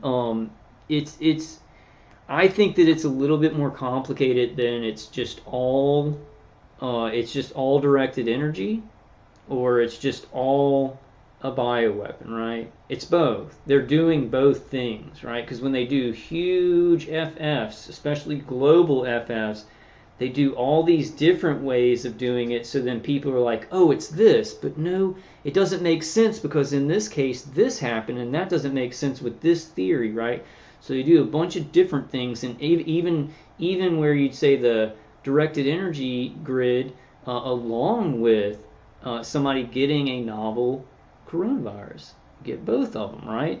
Or somebody could just be, it could be the directed energy, and it makes them flush their toxins, and then they're tested positive for COVID, but they never got the virus transferred to them, right? So it's a little bit more complicated than either or. A lot of times it's either and or either and or in different situations, and then there's unknowns that we don't know about how they're doing this thing. Are they just taking some people who have the flu or whatever? Well, I guess that's an unknown, right? It'd be, people getting regular illnesses and then them just counting them as CV, right? So there's all this stuff going on in this global FF with the weapons grid involved, with actually something that was released, and then mutated ones, right? Mutated ones, they show up in England, they show up in certain parts of America, different mutated versions being dropped in different areas after they drop the initial one. You see what I'm saying? So a lot goes into it, I think. It's just, it's a little bit like the targeting. It's not, they don't make it simple. They don't make it like where it's just like eureka, oh, it's just this, because then it's easy, it's kind of easy to figure out, I don't know, we can talk about it. We need to be careful about that, because I really don't want to lose my channel. I've been talking about the jab a lot lately. This is the way that I can lose my channel, talking about this stuff. So we got to kind of be, I don't know, I'm going to think about it. Yeah. Now I'm seeing all of my, I'm seeing some of my friends and a bunch of memes where people are like, getting 5G, reception's great. And I'm like, I get it, it's a funny joke. But the thing is, the media was desperately trying to tell people, even YouTube was against the rules. They're not putting microchips, there's no microchips, there's no COVID microchips, stop. And then it's like, okay, fine, okay, we won't say it. It's crazy, we know it's crazy, and then Sunday, 60 Minutes. And it's okay. There's microchips! It's okay for 60 Minutes to do it too. Yes. This conversation probably got this stream. It's so outlandish. It's gaslighting. At this point, the humanity is not being deceived anymore. I guess some of them, the sheep, but the smart humanity, we're just being gaslit, right? We're just being gaslit. Like, we see what's happening. We know there are dangers in these things they say are ultra safe, and they're just like, how are you going to prove it? It's just like this guy, the guy's voice on my B2K when I say, you're murdering me, you're a terrorist, I'm innocent, you're torturing me for decades. If people knew about this, they would rip you limb from limb. And the guy goes, prove it. That's called gaslighting. It's where it's like done to a lot of people who know that it's being done. There's enough people to not know about it who are being deceived. And then these people who gaslight us go, prove it. Because we're more powerful than you, right? And they've got terrorism over us. Their terrorism and their advanced weaponry is more powerful than us. But we got stuff up our sleeve. Just got to do that. For His glory. God is so much more powerful. Be funded. I wouldn't be surprised if we get in trouble for something like this. Because you know what happens? The way YouTube videos are moderated, it's typically some dude in like India or China or Mexico, and it's outsourced labor where some of these people... Is it really? Oh, yeah. My understanding is, I'll put it that way, just in case, because, but my understanding is it's outsourced labor because there's so much content. So you get some person who's watching it, and they don't understand context. First, you get the robots that do it. And the robots are like, I see swears, beep, boop, boop, demonetized.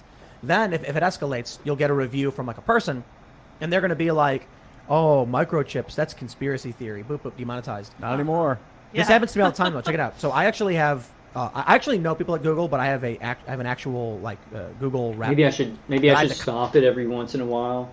I'm not sure if he'll do a copyright thing on me. Okay, Jack says Bhagavad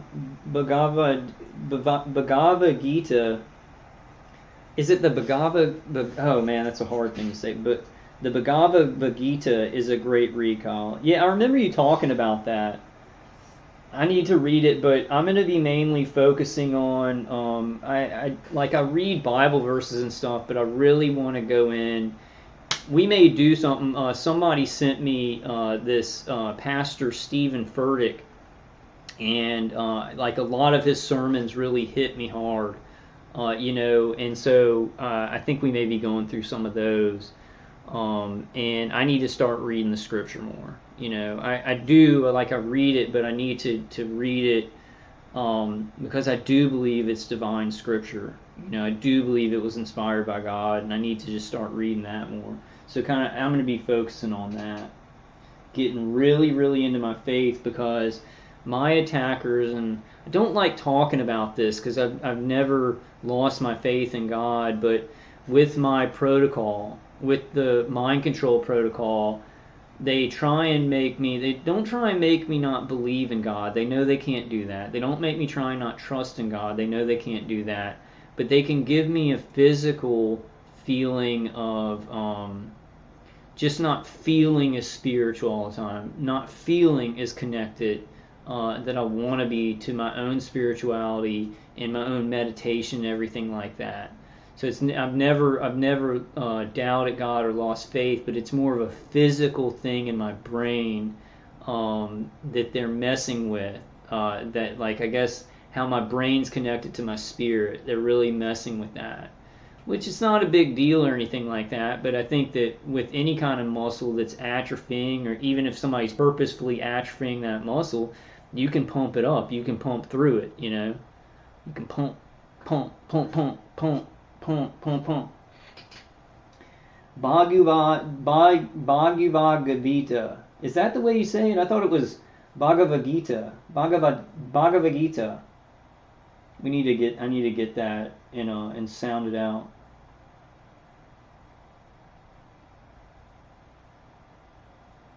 Evelyn says, Kyle, thanks. More research on the beer virus. It's not a contagion unless you are hit with poison, a bullet, a beam, a sentence. The whining is not empowering. I may stop back home.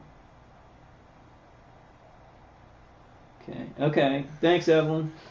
Yeah, it's a lot of different things. Like the pandemic is a lot of it's actually a real virus, a real novel virus with they're putting mutations in other places too. They're releasing these, and then it's like in some circumstances you have somebody that's not even infected with the virus, but they are hit with directed energy. So there's these different situations, and then they're accumulating everybody that just died of like motorcycle accidents and stuff like that, and counting it as CV, right?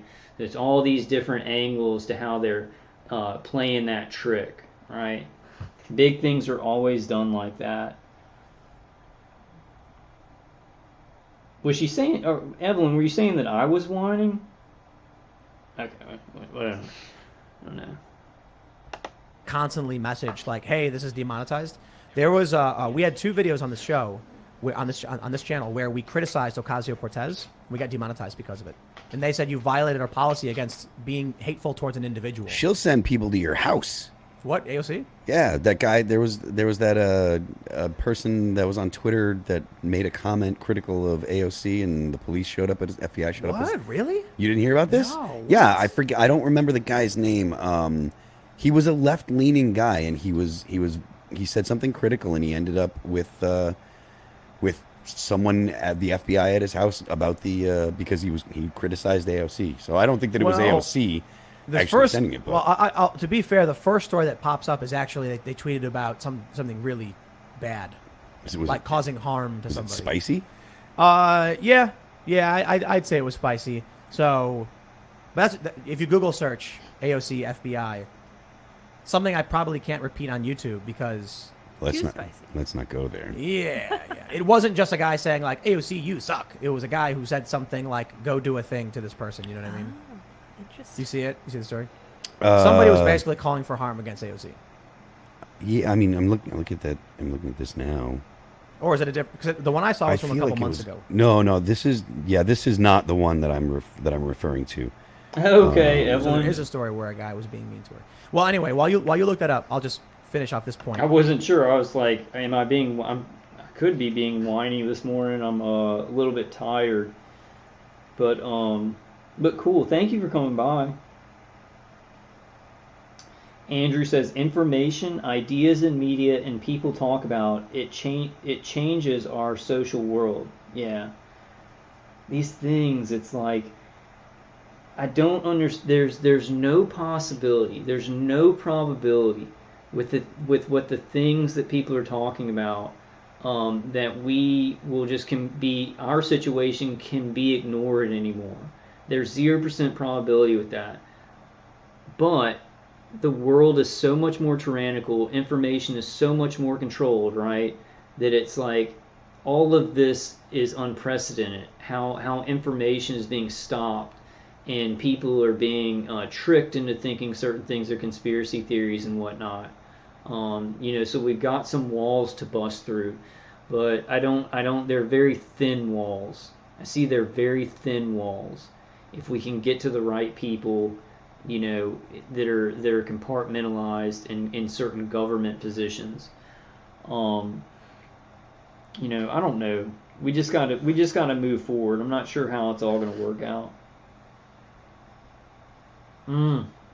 Yeah, Emily says the FBI pulled Thomas Drake out of his shower for making a complaint about the NSA targeting crimes.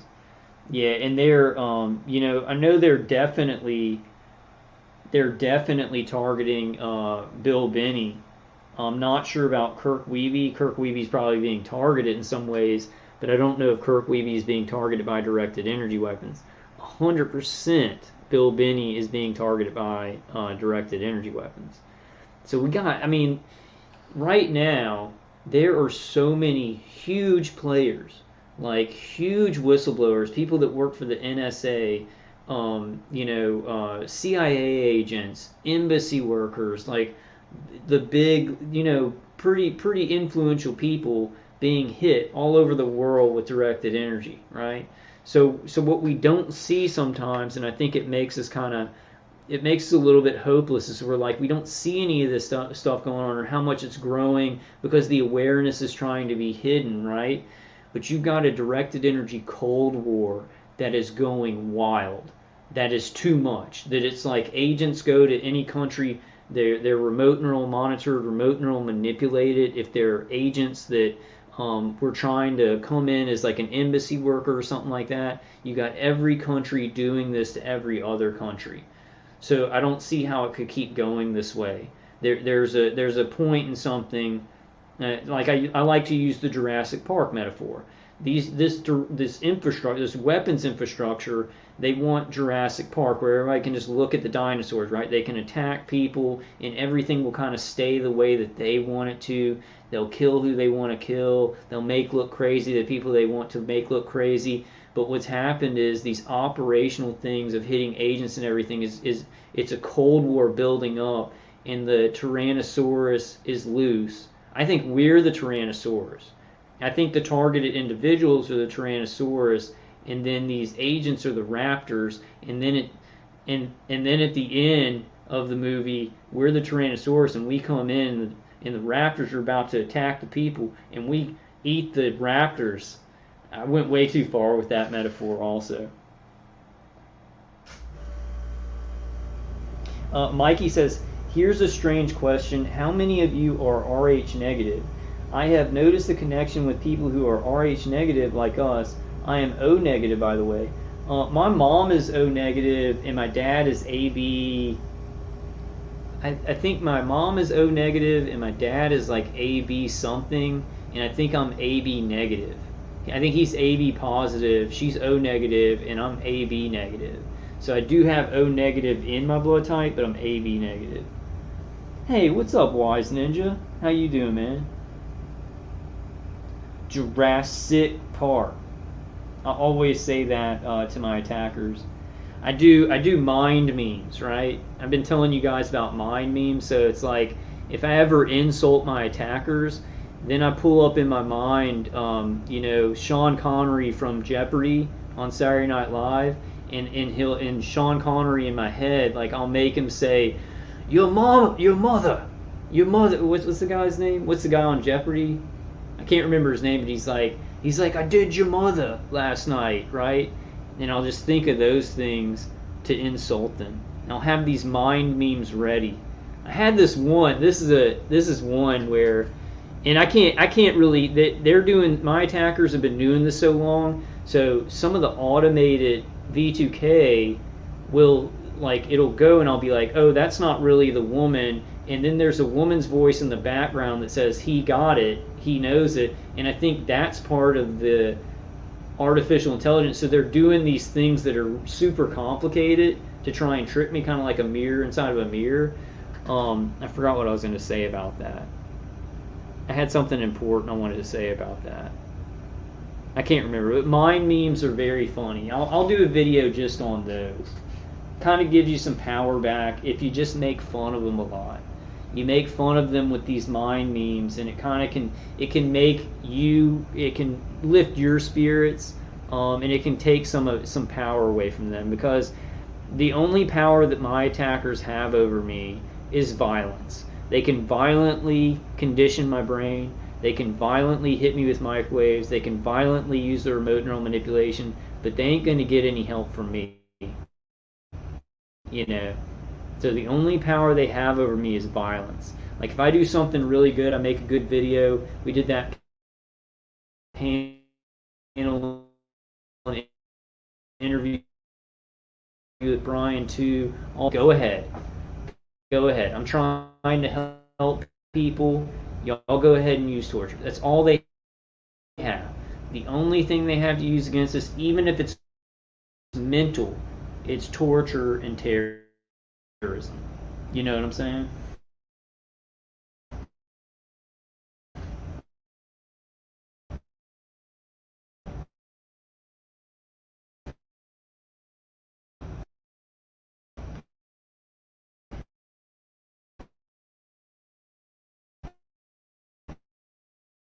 It's not a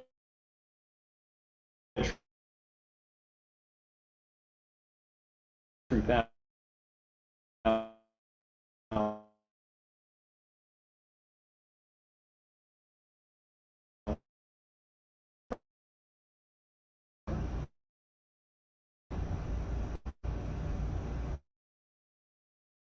For some things that you're saying about something that's real, that's actually a real reaction because you're being killed and you want something done to those people, but then you get in trouble, right?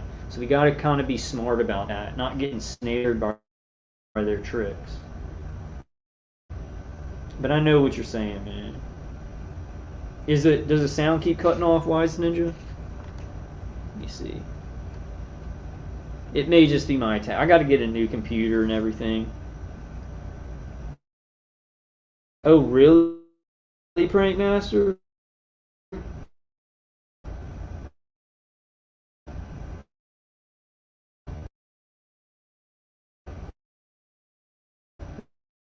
They hit me down there. They'll sometimes, like, any of the world's subsystems have ruined lives. And that's the whole point of it. The whole point of the system right now, from the pyramid down, is to make chaos, to create wars, to create division, to split humanity, to make humanity fight each other on different levels, right? Like, these are Americans that are microwaving me. They should have had nothing to do with my life, because, like, I'm not messing with anybody. I want to help my family. I want a career and a family. They shouldn't be messing with me, but because the system tells them this is their job, now they're sitting there 24 hours a day looking at my brain, watching me use the bathroom, and it's just taken us both out of the for it. Changes in society from the chaos, from the fear, right? A perfect example is BLM. The founder of BLM, or the lead person in BLM, she has like 4 mansions in white neighborhoods. She's saying she's a Marxist. Many people are saying she's the perfect kind of Marxist, because in a communist society, you have the people with great wealth that are the leadership, and then everybody below them gets nothing. And that's how she used her organization. She uses all these people who really believe in BLM. She gets all this money. She destroys cities, right? BLM is destroying cities. It's making less people probably want to be police officers, but it's just creating anarchy in America. And that's not going to be used for any kind of freedom. These people that go out there and they're like, we're fighting for our freedom, we're burning down buildings, America's going to change and be more unified. What they're doing is they are building the tyrannical system. DHS Fusion Center is getting so much more money. It's surveilling so many more people from Antifa, from BLM, from the Patriot movement, right? From the conservatives and patriots who they've labeled domestic terrorists. And then they like say, oh well, no, that's not a riot, that's just a peaceful protest. But even though they say that, they're definitely surveilling some of the more violent people who are burning down buildings and stuff.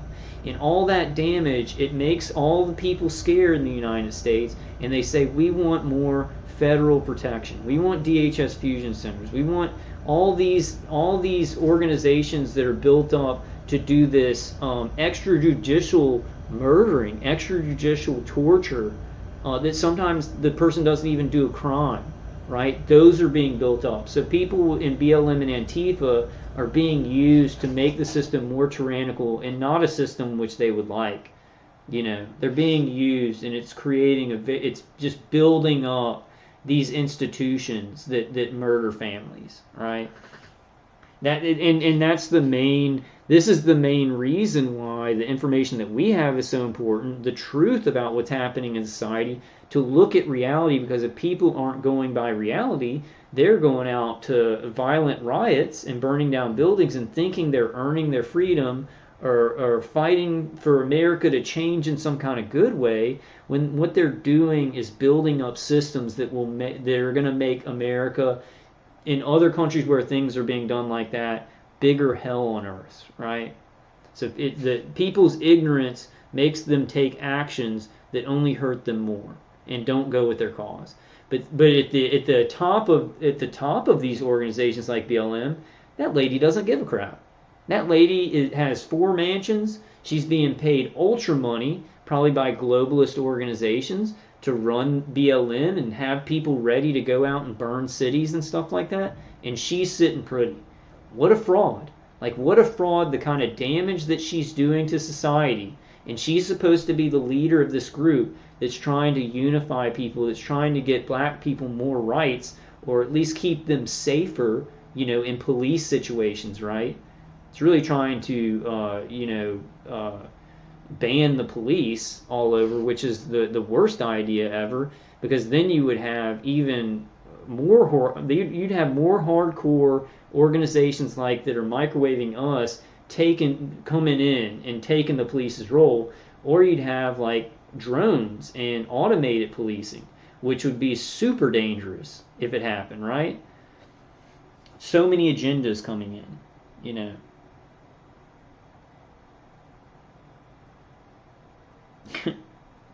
Be careful in the chat, guys. Okay. Hey, Prankmaster, don't say anything violent in chat. Use innuendo and everything like that. But if you say stuff like that, my whole video can get taken down. I can get a strike against my channel. So you guys try and be careful about that. Trying to speak in innuendo. We need to be careful. We need staying power. I know some of y'all are like, well, we're being killed, so we should be allowed to say it. I get that, but we really got to do this. We really have a chance at getting a lot of other people knowing about this and getting more help. And the first thing I think we're going to get to is medical help, where we are talking to medical professionals that know what's happening to us. I think that may be coming soon, within the next few months. They demonetized these stories because we were critical of AOC. Yes. And then I submitted for appeal. and they were confirmed demonetized. So then I had to contact Google and like, hey, and then it took like a week, and they were like, sorry about this, they're monetized. That wasn't against the rules. I'm like, we're criticizing a politician, dude. You know, like, what can we say? Unsettling. In this case, we're talking about microchips that the Pentagon has announced. Yes. On 60 Minutes. 60 Minutes, Yep. CBS. Is that CBS? That's CBS. Are you going to get the microchip? I am not going to get the microchip. I want to know, is it proprietary But Ian, software? I will DARPA. get the neodymium magnets in my fingertips. Oh, I am sold. You know about that? No. Do you know about this biohacking thing? No. If they cut open your fingertip, Yeah. and they put like it's like a coated neodymium magnet, a small one, and then they sew your fingers up, and when it heals, the magnet vibrates against electromagnetic fields, so it gives you electrosense. What? So you can actually put your hand on a wall and feel where the power cables are, because Ooh. apparently it. Ooh. I didn't pay. I watched this whole thing, but listen to that, guys. If you get this, I might be doing that. Because if you get neodymium magnets in your fingertips, I could do this, right? And I would feel the vibration of the electromagnetic field my attackers are creating, the bidirectional stream and stuff like that. Did you guys hear that? Okay, Prankmaster saying, okay. Switch out. Did we get all of his? Did I get him out of here?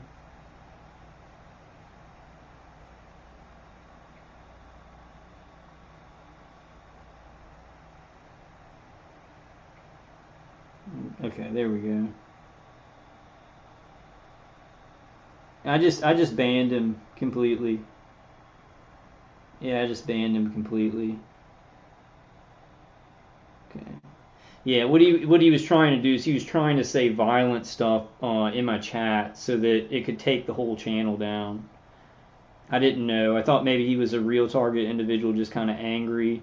It might actually be Chief Handler, because when he came in, he was talking about Chief Handler having his head up on something. It might actually be. It Chief feels Handler. different. Gimme. Like it's a new sense. You're like, whoa, I've never felt something like this. Oh, yeah. Because what happens is the magnet is pulling and pushing against the nerve from the inside and vibrating, so you can like feel like the EMF Listen waves, to this. the electromagnetic waves coming Ooh, off of. we gotta find out how to do this, guys. This could help us if we could do that. Like I would have neodymium magnets put in my fingertips, so then I could feel where it's coming in. It would vibrate when you're when you feel, because like I have this warm stream of energy coming right here to the back of my head, and it would vibrate.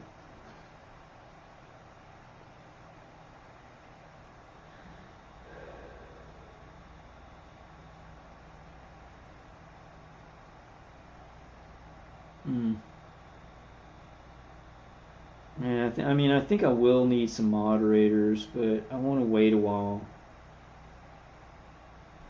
That's going to be the big thing, like for the panels, like because the panels are really good, and if we do it like a call-in panel, it's very well. But it's like whatever I do, my attackers with this program and like cyber-placed agents, they find some way to wiggle their way in and do stuff, you know. And so I got to figure that kind of stuff out. But I think the call-in panel is the best, where I'll be able to keep that down, you know. And I don't believe it's the kind of percentage that Brian's talking about. I believe we just have a few people in chat every time that really aren't supposed to be there. Maybe some of them are chatterbots, but I think mostly cyber-placed agents. And I think they're getting desperate now, so they're just sending in people to say violent things. They're getting tired of doing subtle things with me. Electric objects and devices. I used to put magnets on my... Lydia looks horrified. I am It's horrified cool. It's by cool. this. The problem is your body rejects foreign objects. Yeah. Yeah. So for a lot of people, what happens is eventually your fingers just spit them out. Ah. They just get pushed further and further out. So there are some techniques they tried doing. They coat materials so that your body ignores it. Some of the early pioneers of this have had the magnets break in their fingers, and you got to get them removed. And there's like infection risks. And your Dude. fingertips are particularly sensitive, so getting them sliced open for the surgery. Hey, man. I do. But man, I've always thought that was really cool. I Now, will- now microchips. I will get Neuralink. Will you get Really? Neuralink? I will. I don't know that I'll get first gen. Did you see the monkey? Dude, and this is the thing, anybody who's been targeted with remote microwaves and remote neural manipulation, remote neural monitoring, will never get Neuralink. Because what you got to understand about Neuralink is if it can help you to think and you can control it, it has a back door in it that anything can be put in your head. Anything wirelessly can be put in your head. You don't even need Neuralink for them to do that. It's incredible. It's incredible that the more advanced stuff they've been doing for such a long period of time, they're trickling things out so that human beings think that it's just gone this far. And all these independent medical facilities and MIT are just coming up with all these ideas about how to read the brain, how the brain can write to the computer, how the computer can write to the brain, right? They just magically started coming up with that stuff. And it goes way further, and all this stuff trickling out is from torture and experimentation to targeted individuals since after World War II. Even some of it was research that was done in the concentration camps and even before, right? There's an ancient understanding of directed energy where they didn't have the mechanisms to like target it on somebody, right? When we look at the pyramids and things like that, and like Coral Castle. I went to Coral Castle, and the guy was using electromagnetic energy to lift these huge coral blocks and make these sculptures for like someone he really loved, right? So they've known about this energy, but this century, not this century, but last century and this century, right? It'd be century, or would it be a decade? Be century. The last like 2 centuries, they've been manufacturing weapon systems and infrastructure to be able to directed energy, right?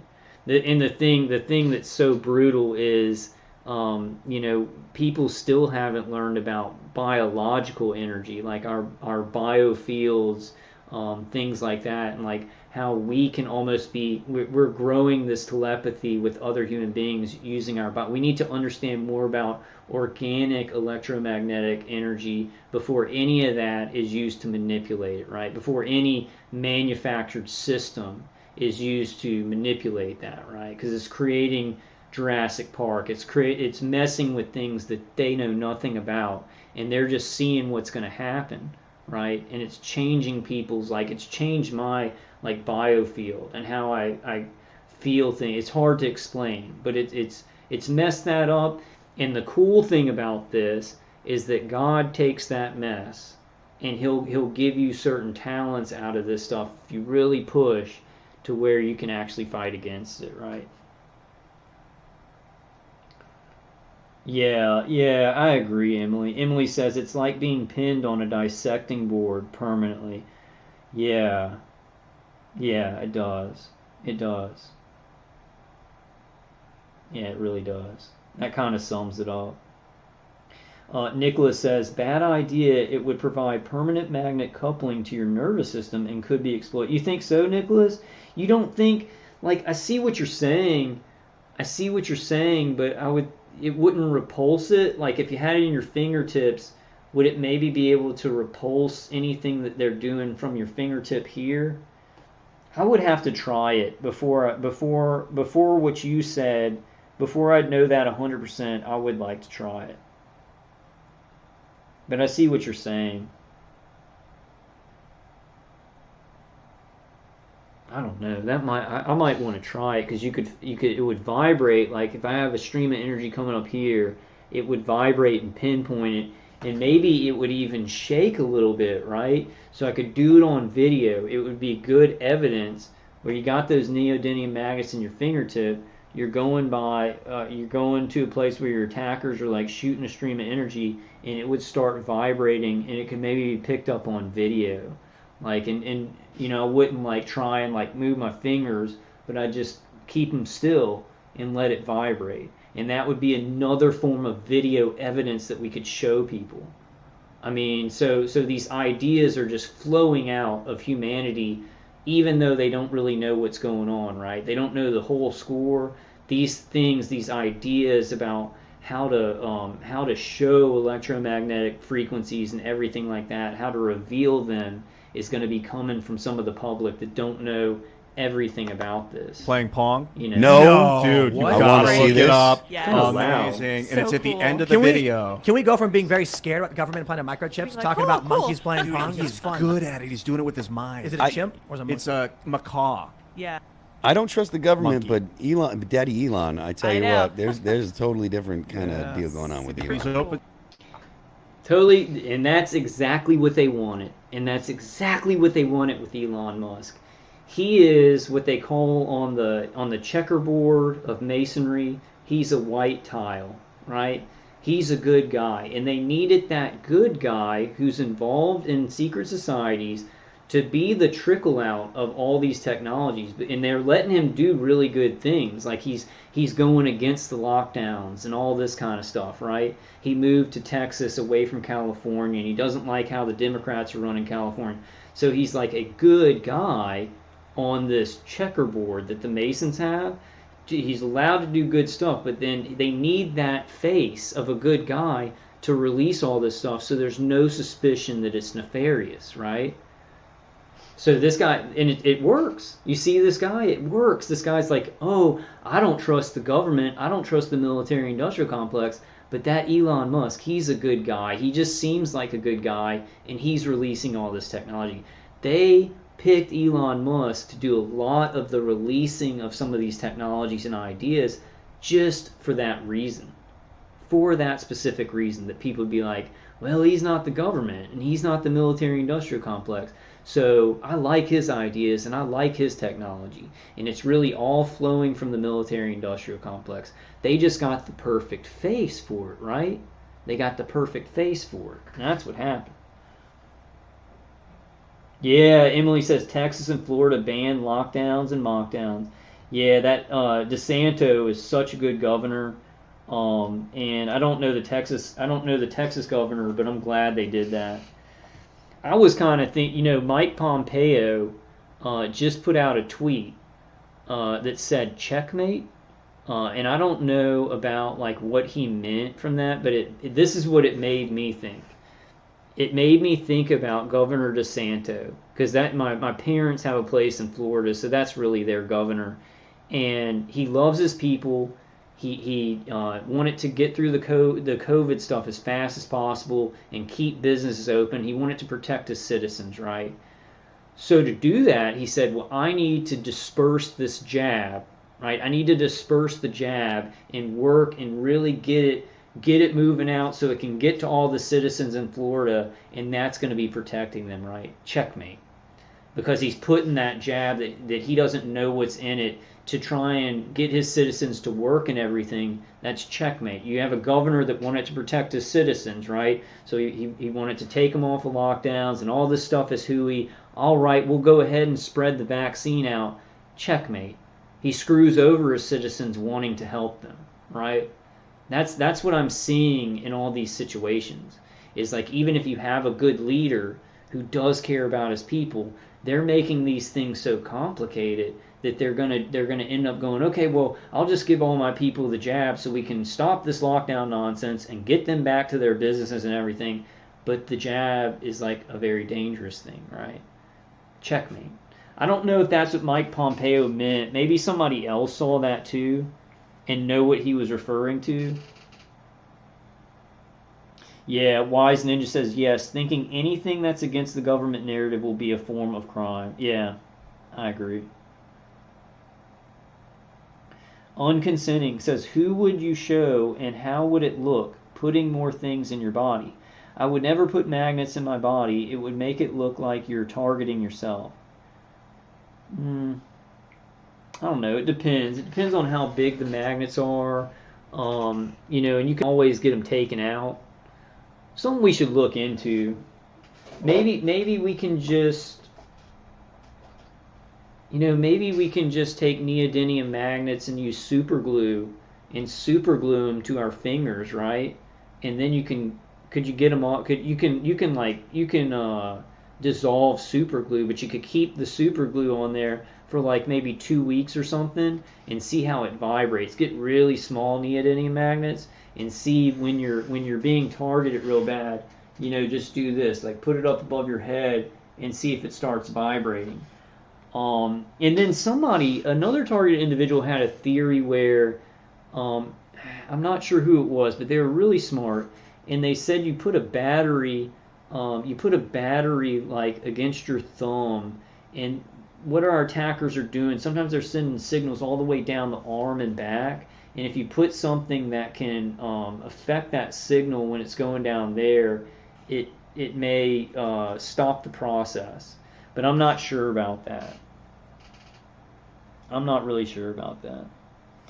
Mikey says, the problem lies with people who don't have legitimate schizophrenia. Psychiatrists are trained to label you one to get you on medication because they are a big pharma puppet. Yeah, most definitely. The Wise Ninja says, problem is the government takes orders from an unelected UN. But did they even listen to the UN, Wise Ninja? It seems like the governments of the world are not cooperating with the UN. It seems like they send their delegates in there, they talk about all these bad things that are going on, but then they're like, you can't come into our country. We're not, it's like just a symbol.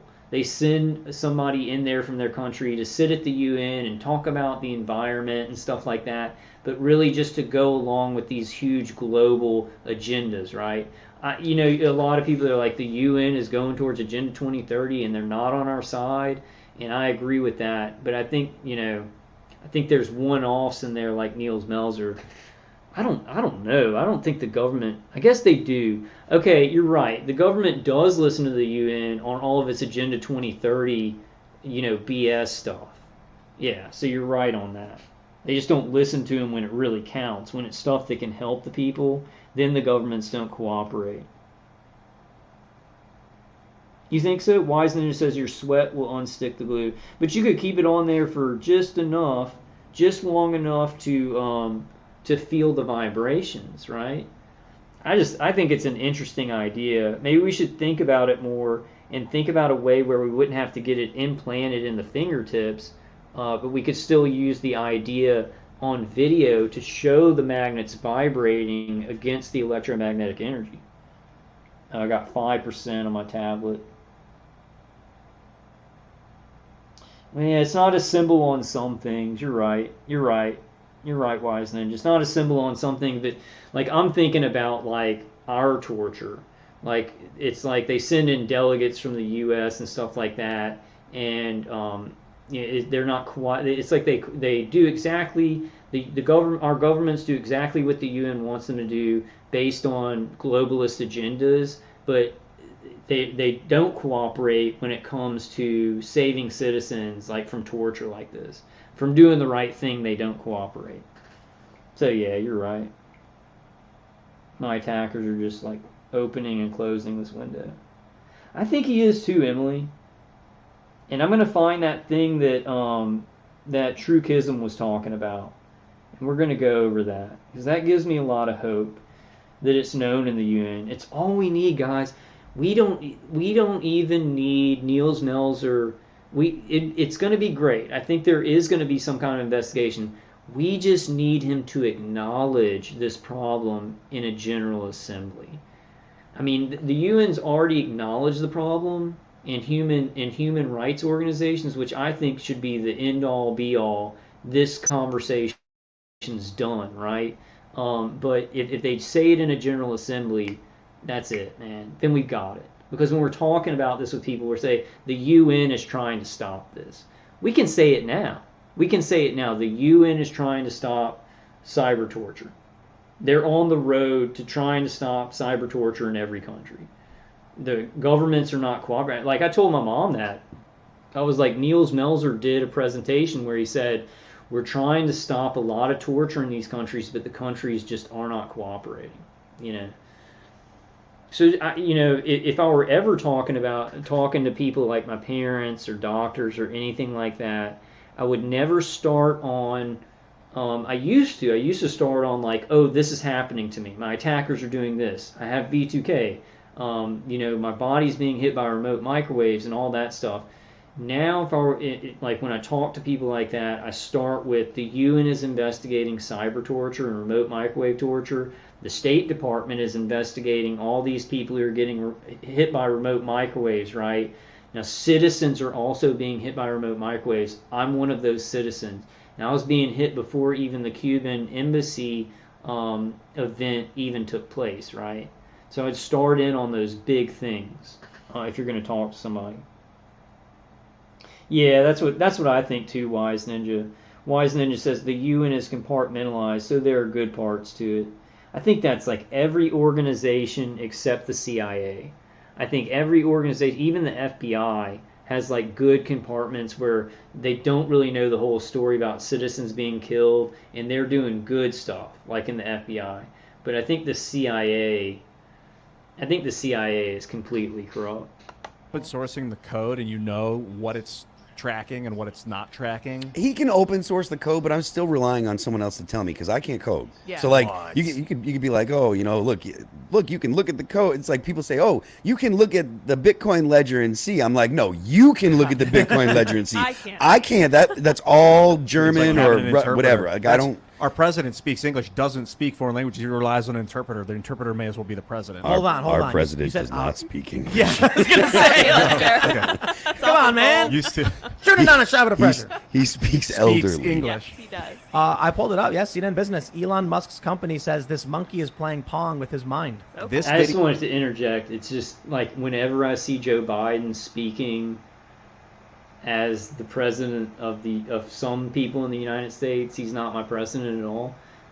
But it's so sad. This problem is so huge. Just the problem of directed energy weapon abuse in so many, and we have like a guy who he doesn't need to be. He's too old, right? And his main thing, one of his main things for becoming president was to give his son, who did a lot of crack and whatever, did a lot of bad stuff that I don't want to go into right now, giving him redemption, letting him go on the talk show circuit. Like that was one of the main reasons Joe Biden became president. Like they had a phone call where his son said, if you don't become president, then I'll never have a chance at redemption. And Joe Biden, that was one of the big reasons that Joe Biden actually agreed to do it. And there's so many people dying, and it's such selfish reasons these elite, the cabal does things, right? No, I'm not saying it's the only reason, but it was definitely a reason. Yeah. Wise Ninja, ha ha ha, the CIA. I hate the CIA. I think that there's been dark forces in control for many, many thousands of years that are trying to control, like a cult.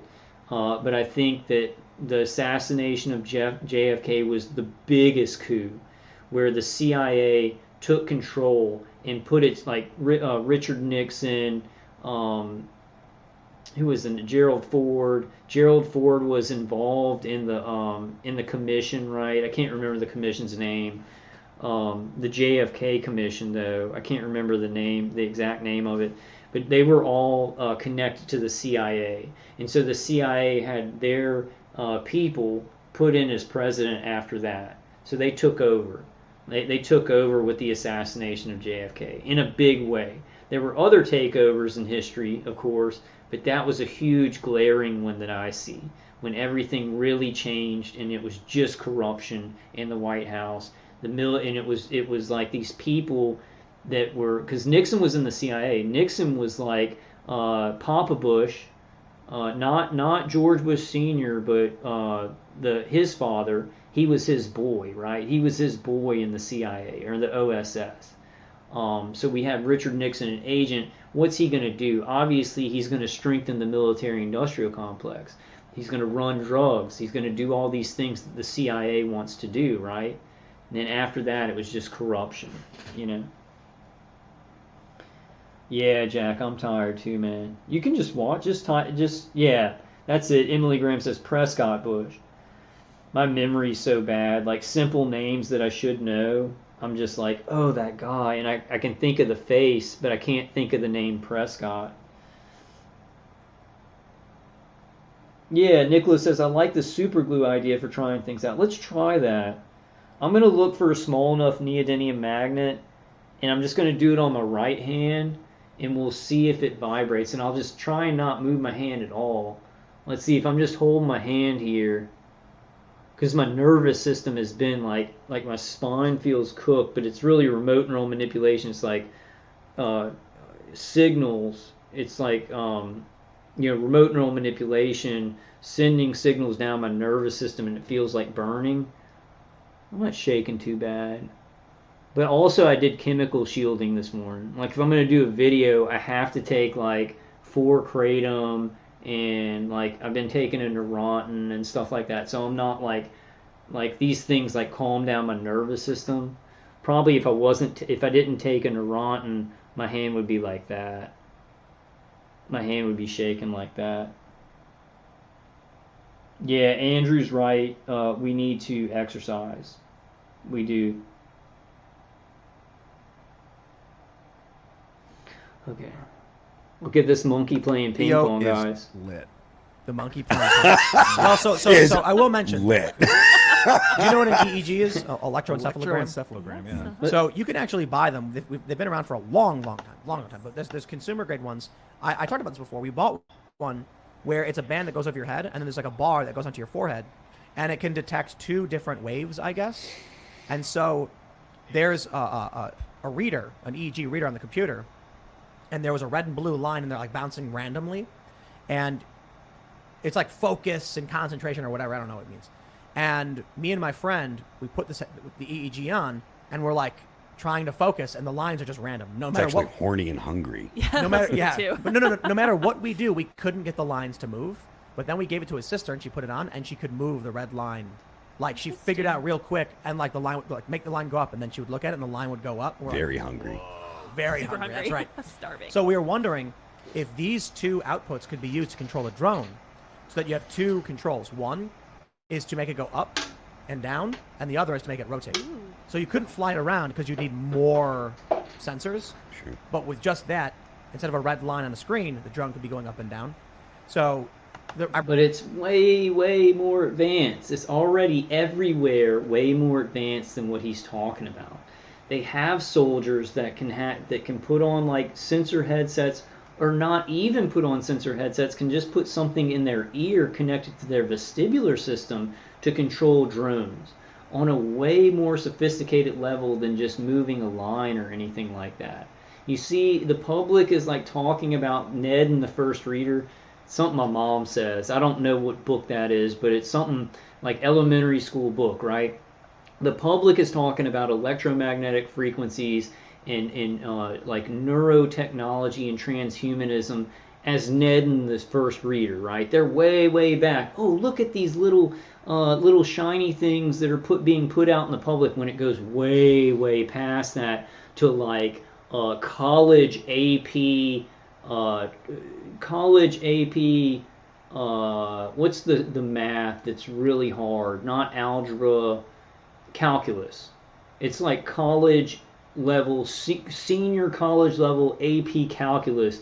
And these people in the public are talking about this stuff like Ned and the First Reader. I gotta look up and see if that book exists. My mom just says it all the time. I pick up my mom's sayings, and I respect her so much that I just always use them. She has some very smart sayings. 3 of my mom's sayings: "He who makes the gold makes the rules." Right? We've got killers with all the gold, right, in the world. They're making all the rules. Don't go there is one of her things, and it's not necessarily when I'm talking. It's just advice. Don't go to dark places. Don't go to dark places too much, because it's going to swamp you down. Don't go there sometimes. And then she also says, like, when it's something that's like way, way elementary, it's like Ned and the First Reader. I think it is actually a real book. The best advice you get from your parents. I swear. Okay, so you're working on something, Nicholas? Yeah. I don't know. I think that maybe we gotta get, because I mean building stuff is cool, and if you want to do it, that go do your path, whatever God's leading you to do. But there's so many great consumer products that are entrainment devices. They're already built and stuff like that. There's gonna be some things that will dampen frequencies to, little things like the Schumann resonators. But we're getting to a point in time where we're going to find some breakthrough inventions on protecting ourselves from EMF, right? It's a business now. It's a business that people can make a lot of money off of, right? The lambs.com people, they're advertising on every YouTube video to protect people from 5G harmful radiation, right? So it's a huge, huge business to defend from this stuff. And if we could just get to the part where people understand that the brain is being affected, sometimes purposefully, other situations where somebody has nanotechnology in their body, they're not being directly targeted by integrated directed energy weapon systems, automated systems, and human operators, but they have all this stuff in their system. They're looking at their computer and they're just sucking in that electromagnetic frequency, right? That radiation. They're sucking it in from their phone because they got all this stuff in them. And people are going to be getting sick just like they have been for years and years. And then these companies are like, this is big money. We can sell these hats. But what's a way? It seems like people's brains are being affected, right? When more of that comes out, we're going to get more products to actually put the brain at a certain resonance where it's really going to hurt our attackers. Your attackers want you at a very low resonance, which is depression, where you have negative thoughts. The low resonance thoughts are like envy, sorrow, hopelessness, jealousy. I guess that would be envy.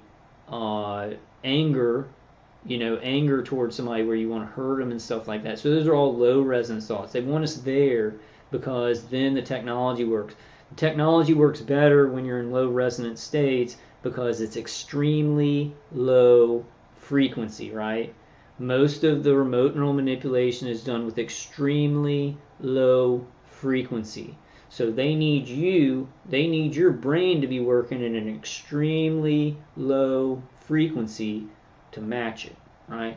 But if you're getting to a higher frequency with faith, with love, with nutrition, with working out, with defending and everything, it's going to make this, they want to get you there, but you keep doing this, you keep going up. You're not matching. Your brain's not matching. And it's not even just going to be the things that we do with nutrition, defenses, our faith, prayer, hope, love, loving people that that aren't killing us, right? Maybe even loving people that are killing us. I think I'm kind of getting to that part. I'm 40 years old. I don't know how much life I have to live left, and I want my life to be about love. I'm realizing that love, to battle with love, is way more powerful than to battle with a weapon or anything like that. You affect more people, you inspire more people, you're much more dangerous to the evil systems, right? Jesus said it. He said, love, my greatest commandment to you is to love one another. You don't even have to think love my neighbor as myself, because we got our neighbors gang stalking us. Just love one another. He was a genius scientist who was way, way, way ahead of his time. Obviously, because he was God. So that's genius. Love one another. Love yourself. But yeah, let's finish this up, man. How long have we been going, guys? I bring that up because that wasn't invasive. It's a headband you'd put on. You can buy all these things right now. Does the monkey really need to get his brain chipped to be able to play Pong? The answer is no, he doesn't. He does, so that way eventually you can wear it in your head and type on your phone without your fingers. Aren't you worried about being turned into See, a board? you see how they're thinking about it. Well, you got to have something on your head, or you got to have something put inside of you, so that then you can accept the frequencies. And you don't. No. Your brain has natural magnetite, and your brain has a unique brainwave signature, and they've already gone past where you need something in your body to receive the frequency. Now, they do put things in people's bodies, and they do put things on people's heads, and this makes things more intense and stuff like that. But for the newer, more advanced technologies, using directed energy remotely to affect people and other things like that, nothing is needed in the body. No headset or anything like that from the person that they're shooting it at. Now, I think the human operators do have equipment. Brian says it's something they put in their ear.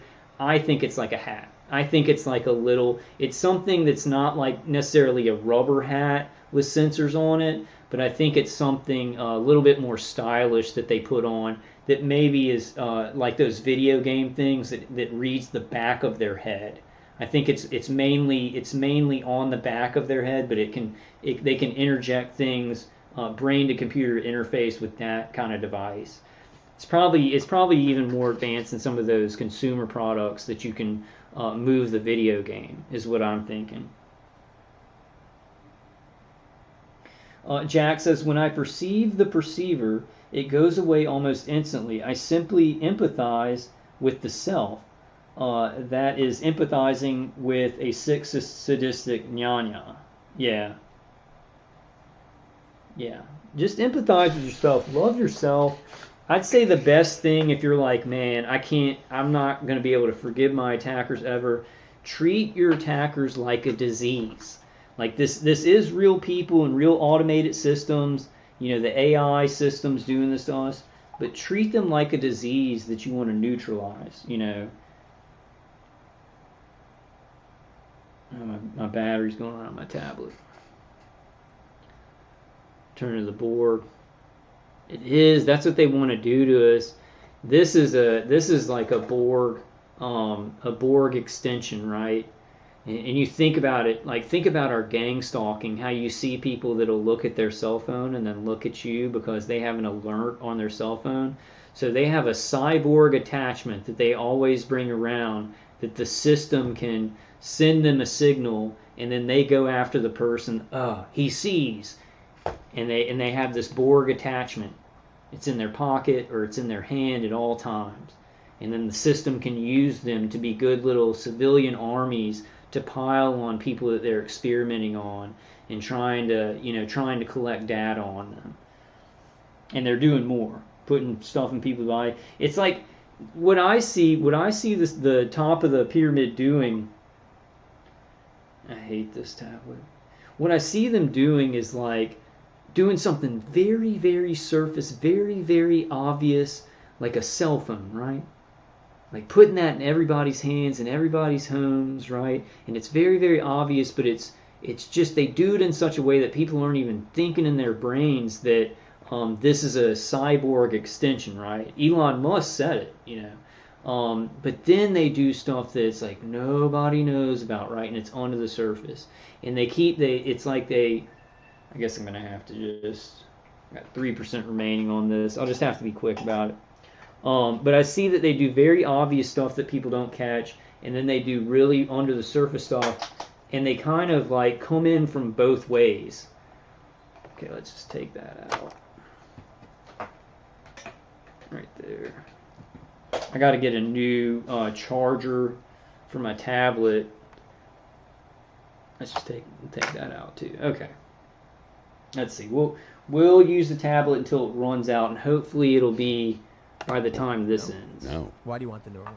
Because I want to. Because I think that Elon Musk is right about the interface. That to me, that's really the interesting thing. The interface that we have today with the internet is limited to most people as their thumbs.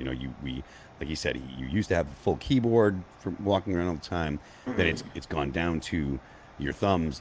If you can manage to just interface with the phone or whatever in your pocket without having the slowness of your thumbs, and you could just access the existing internet by thinking, that's something that I find extremely intriguing, and I think would be a very useful thing to have in your day-to-day life. I'm not looking to be like, I want the internet in my brain or whatever.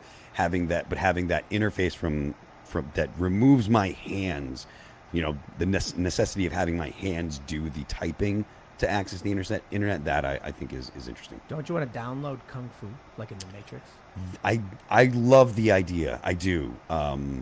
But also think that there is a certain amount of well, I mean, I suppose they could, eventually, if you could, if that is possible, you could load the muscle memory.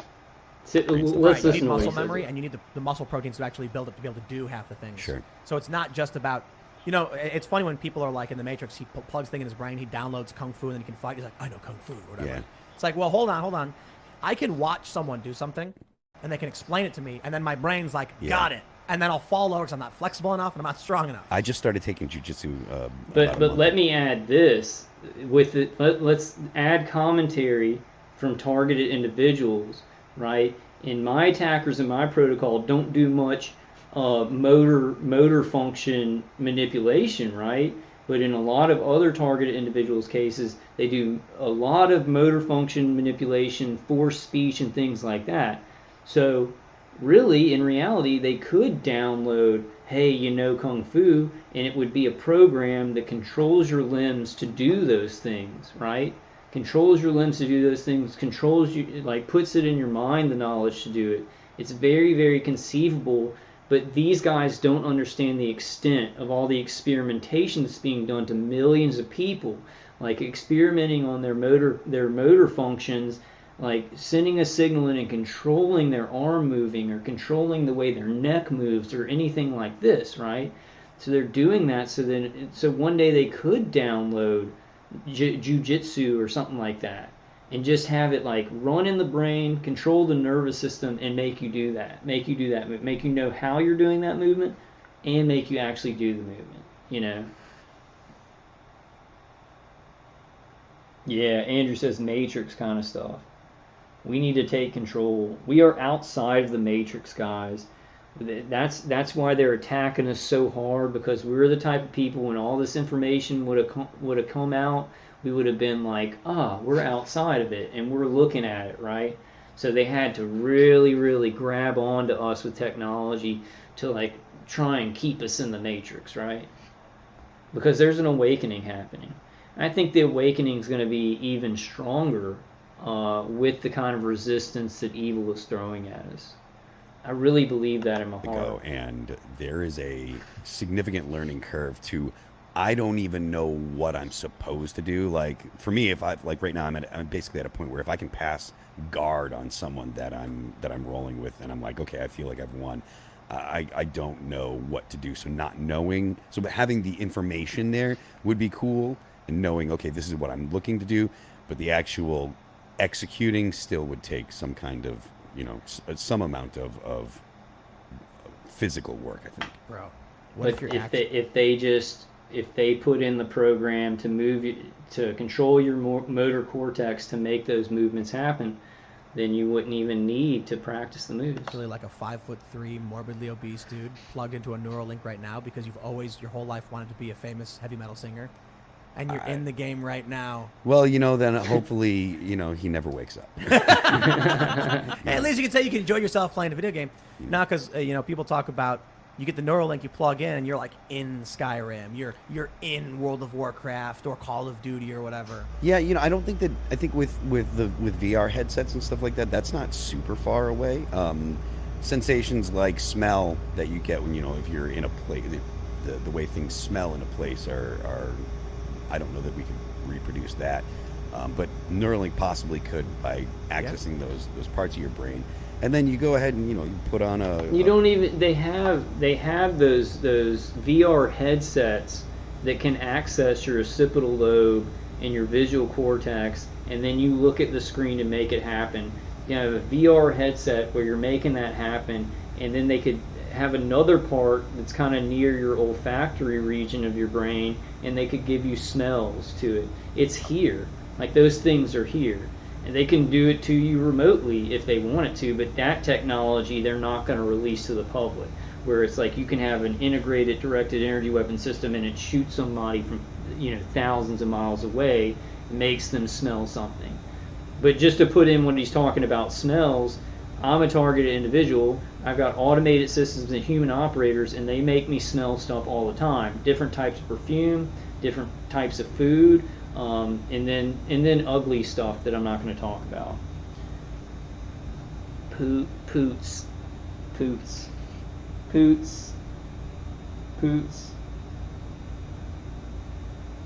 Yeah, Emily Graham says, yes, Kyle, why don't people wonder where the data comes from and who they get it from? They're just gatekeepers. They're not looking all the way. They're not digging towards this information of like what we're going through and actually how advanced the technology is. It's out there. It's you can look it up how far neurotechnology and neuro warfare has come. But somebody like Tim Pool, he knows it. He's researched targeted individuals. He's researched like things like brain to computer interfaces. But for his show, he can't go past a certain point, right? He can't go past a certain point or he'll lose his channel, right? So they control him by that. And maybe it's not even an order that he took, like you can't talk about these things because you work for us. Maybe he is just kind of like in a YouTube group and they talk about stuff and then he's like, they all decide that they can't go past that thing, right? And they control themselves. I don't know. He could be working for a intelligence agency group or like one of the groups further down. Hey Rose, is Nappy in here? If you're in here, Nappy, hey. Okay, Jack says yoga smashes so much of the gang stalking. I know I need to do something physical. I lift weights and I'm trying to run, but I haven't gone running. I just lift my weights and stuff like that. Hey, good night, Emily. Thank you for coming. Is Nappy in here? Does anybody know how Nappy's been doing? VR helmet that for the sound and sight. I mean, I heard that they're actually working on virtual smell by causing electrical stimulation in your ear, in your inner ear. I tell you, those things. Listen to that. Look what he said. Would. Look what he said. Electrical stimulation in your inner ear, the vestibular system, right? It's what we talk about all the time. And it can create that biorelevant feedback loop to the brain, and it can affect the olfactory region of your brain, right? And then you can smell certain things. So he's talking about what targeted individuals go through. The electrical stimulation, electromagnetic stimulation of the inner ear. And that's how they do a lot of these remote neural manipulation things to us. They have other protocols, but that's a huge one. The inner ear is a huge one that they use. It's where most of the pain comes from, most of the stuff where they make you have to use the bathroom, or make you feel like you're having a heart attack. The inner ear is a powerful gateway to the brain. The eyes are too, but I think they use the vestibular system of the ear a lot more. The Tinder use would go way down if that stuff was real. Like right now, we're in a simulation in the real world. Phil, you're actually like some 23-year-old, just like fat kid, and you're like, I always wanted to be a heavy metal singer, and you're in the game. Ian's actually like a tech billionaire who's really smart and clean cut, and he's like, I just wanted to be this like free-spirited DMT crazy guy in a podcast so bad. It's like, it's just You're people like, I'm playing. schooling these dudes. Well, so no, what I mean is like, I'm very hypothetical, obviously, but if it's possible to create a virtual environment where you get to experience that game, you're not already in it.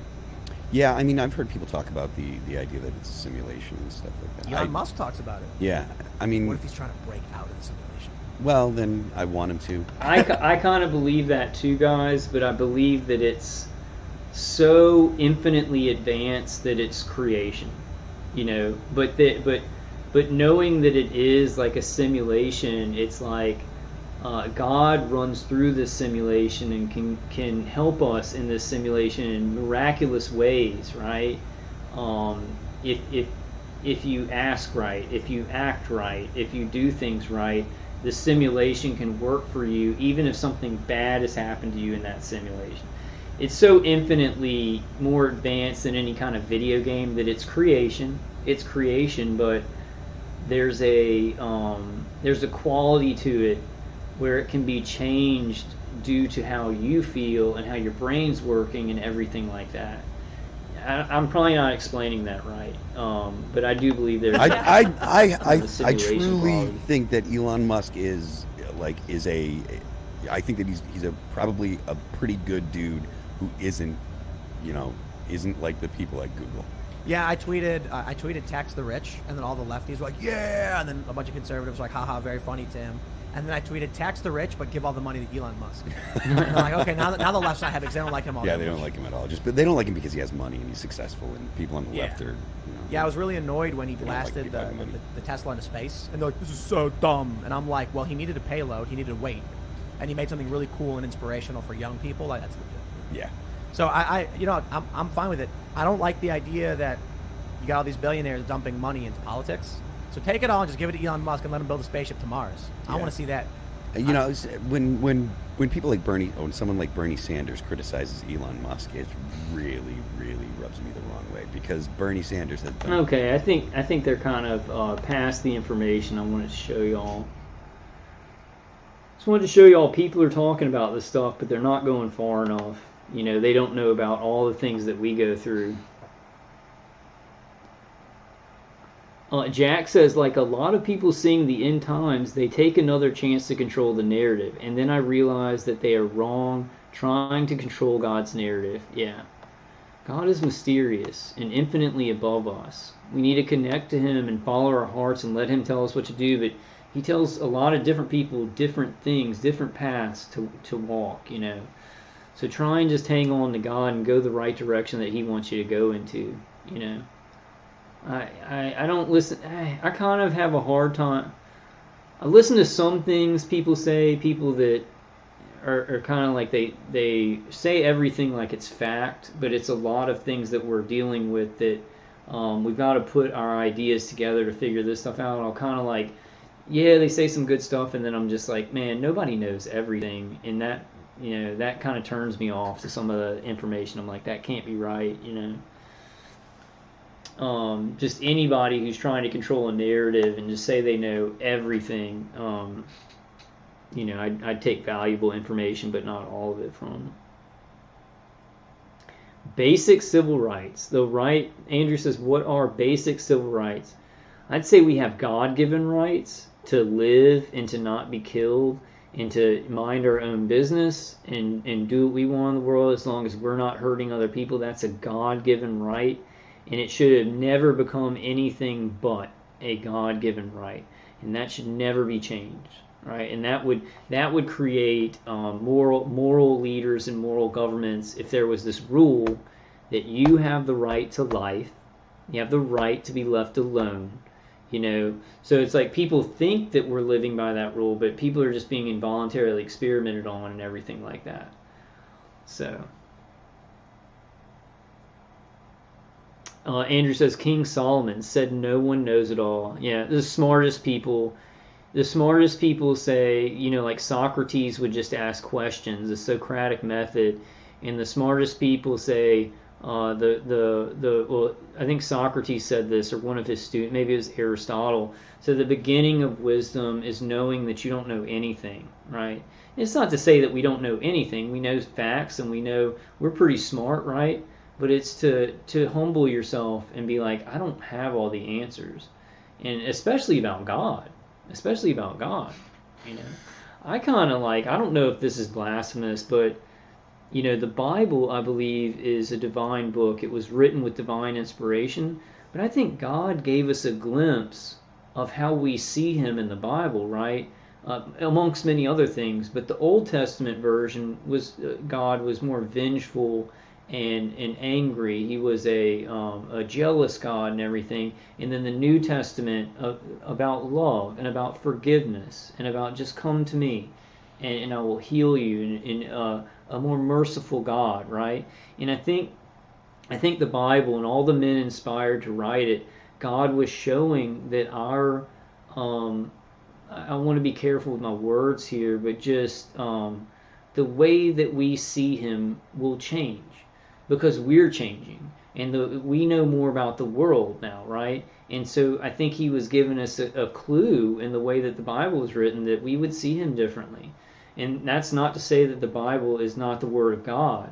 More so, it makes it more so the Word of God, telling us maybe you're going to see me differently as y'all change, because God stays the same, right? But the way that we see Him changes as we gain more knowledge, as we evolve more, right? So I kind of see it like that.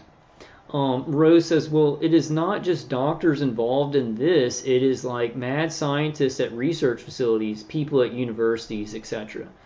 Yeah. The main people using the weapons, like the integrated weapon systems, they're contractors. They're like ex-military, but they do probably work in like military facilities, like NSA facilities, things like that. And they have monitors in the integrated weapon systems.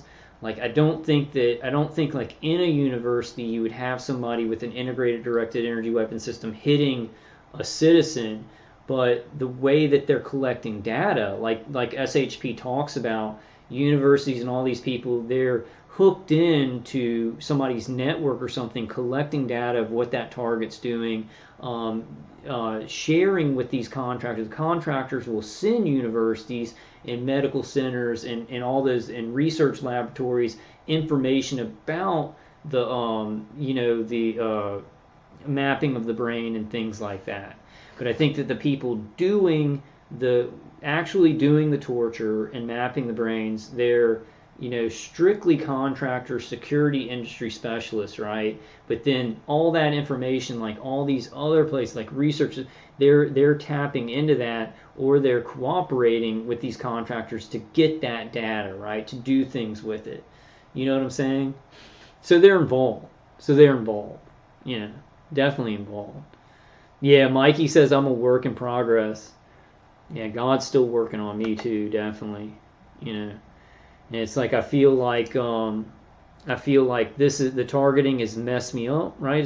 I feel like it set me back, but in God's eyes, in God's time, it set me up, right? It set me up for what I was supposed to do in life. I thought I was supposed to do something different, and I wanted this, and I wanted that, and I didn't want this. Obviously, all of y'all can agree with that. You didn't want this. But it's like if we trust God's timing and we just trust Him, this may be, it can just be our path. This might be our destiny, and it might not be all bad if we do the right things in it. So God's still working on me too. Hard to just accept that this was supposed to happen in your life, But I really do trust God. I'm a believer, and it helps me so much. And I connect with God, and I just see the beautiful people that I've helped, and just beautiful things in this world. It really, really helps. We get surrounded by evil. We have V2K 24 hours a day, and it lowers our frequency, and we're like, man, this is me. I go, everybody sucks, and everybody's stupid. Like, how do they not know this is going on? And it makes me frustrated and angry whenever I see anybody in society, right? That's how this program works. It's supposed to make it so you can't have any good relationships with people who aren't targeted because you just don't trust them. And how could they be so stupid to not know the serious stuff's going on?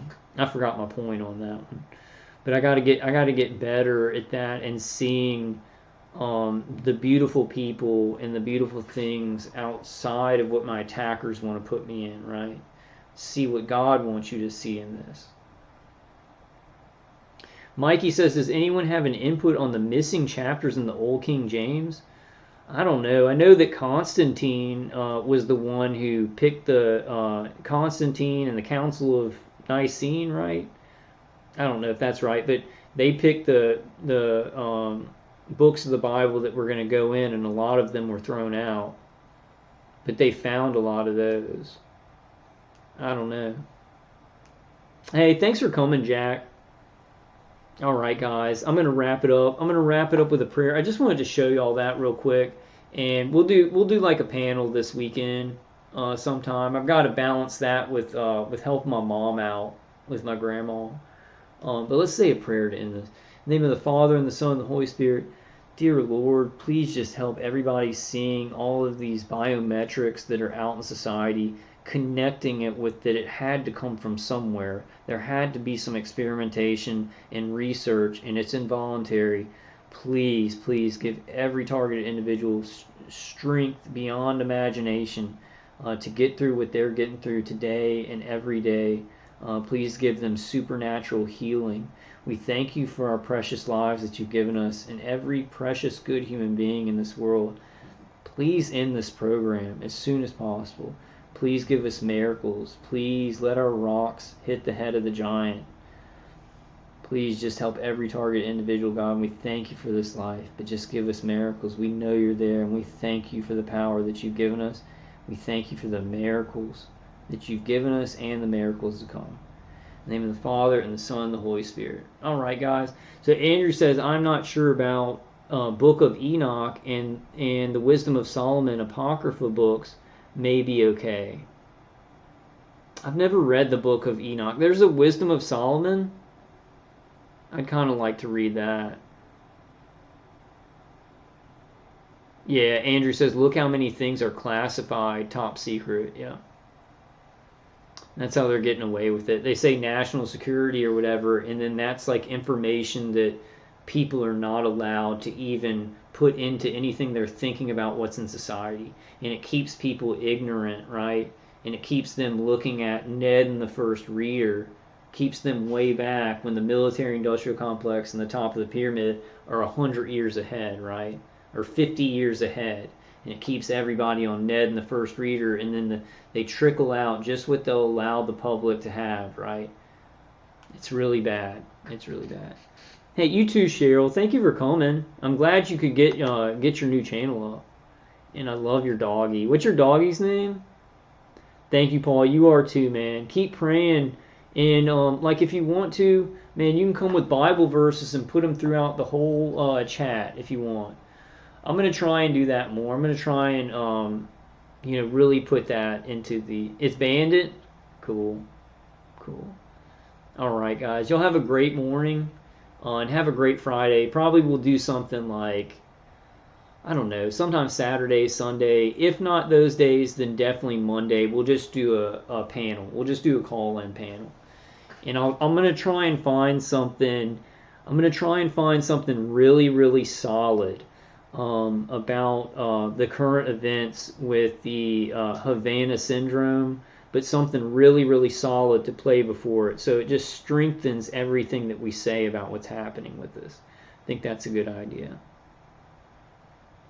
Yeah, Mikey, me too, man. I love God. God can do anything. And it's like, even, like I'm in a situation where I feel really organically just sick and my mind's not working too good. Like I'll be texting with somebody, right? And I'll just forget what I wanted to text them. And I'm in pain and stuff like that. Not in the greatest physical mood, right? But I still trust God, and God can still turn these things around, Just always hold on to that, no matter how bad you feel, that God can really twist reality. God can twist reality way better than these attackers. If you hang on to Him, something can come along. You can be like, wow, I'm like dying. I feel like I'm dying. I can't control my thoughts. But then some device or some solution or something that you didn't know about that was happening to your body, you find out about it, you fix it, and then everything changes. And it's happened a million times for me. You're going for a walk, Andrew? I should go exercise. Well, I got to go out and do some errands and then go by my aunt's house. So that'll be something. I love you guys. Stay strong, and I'll see you on the next one. Dave Case's CD for anybody who's not using it. Grounding. These work. These definitely. I got 2 on right now. But we'll talk about some stuff more. All right, guys. I love y'all.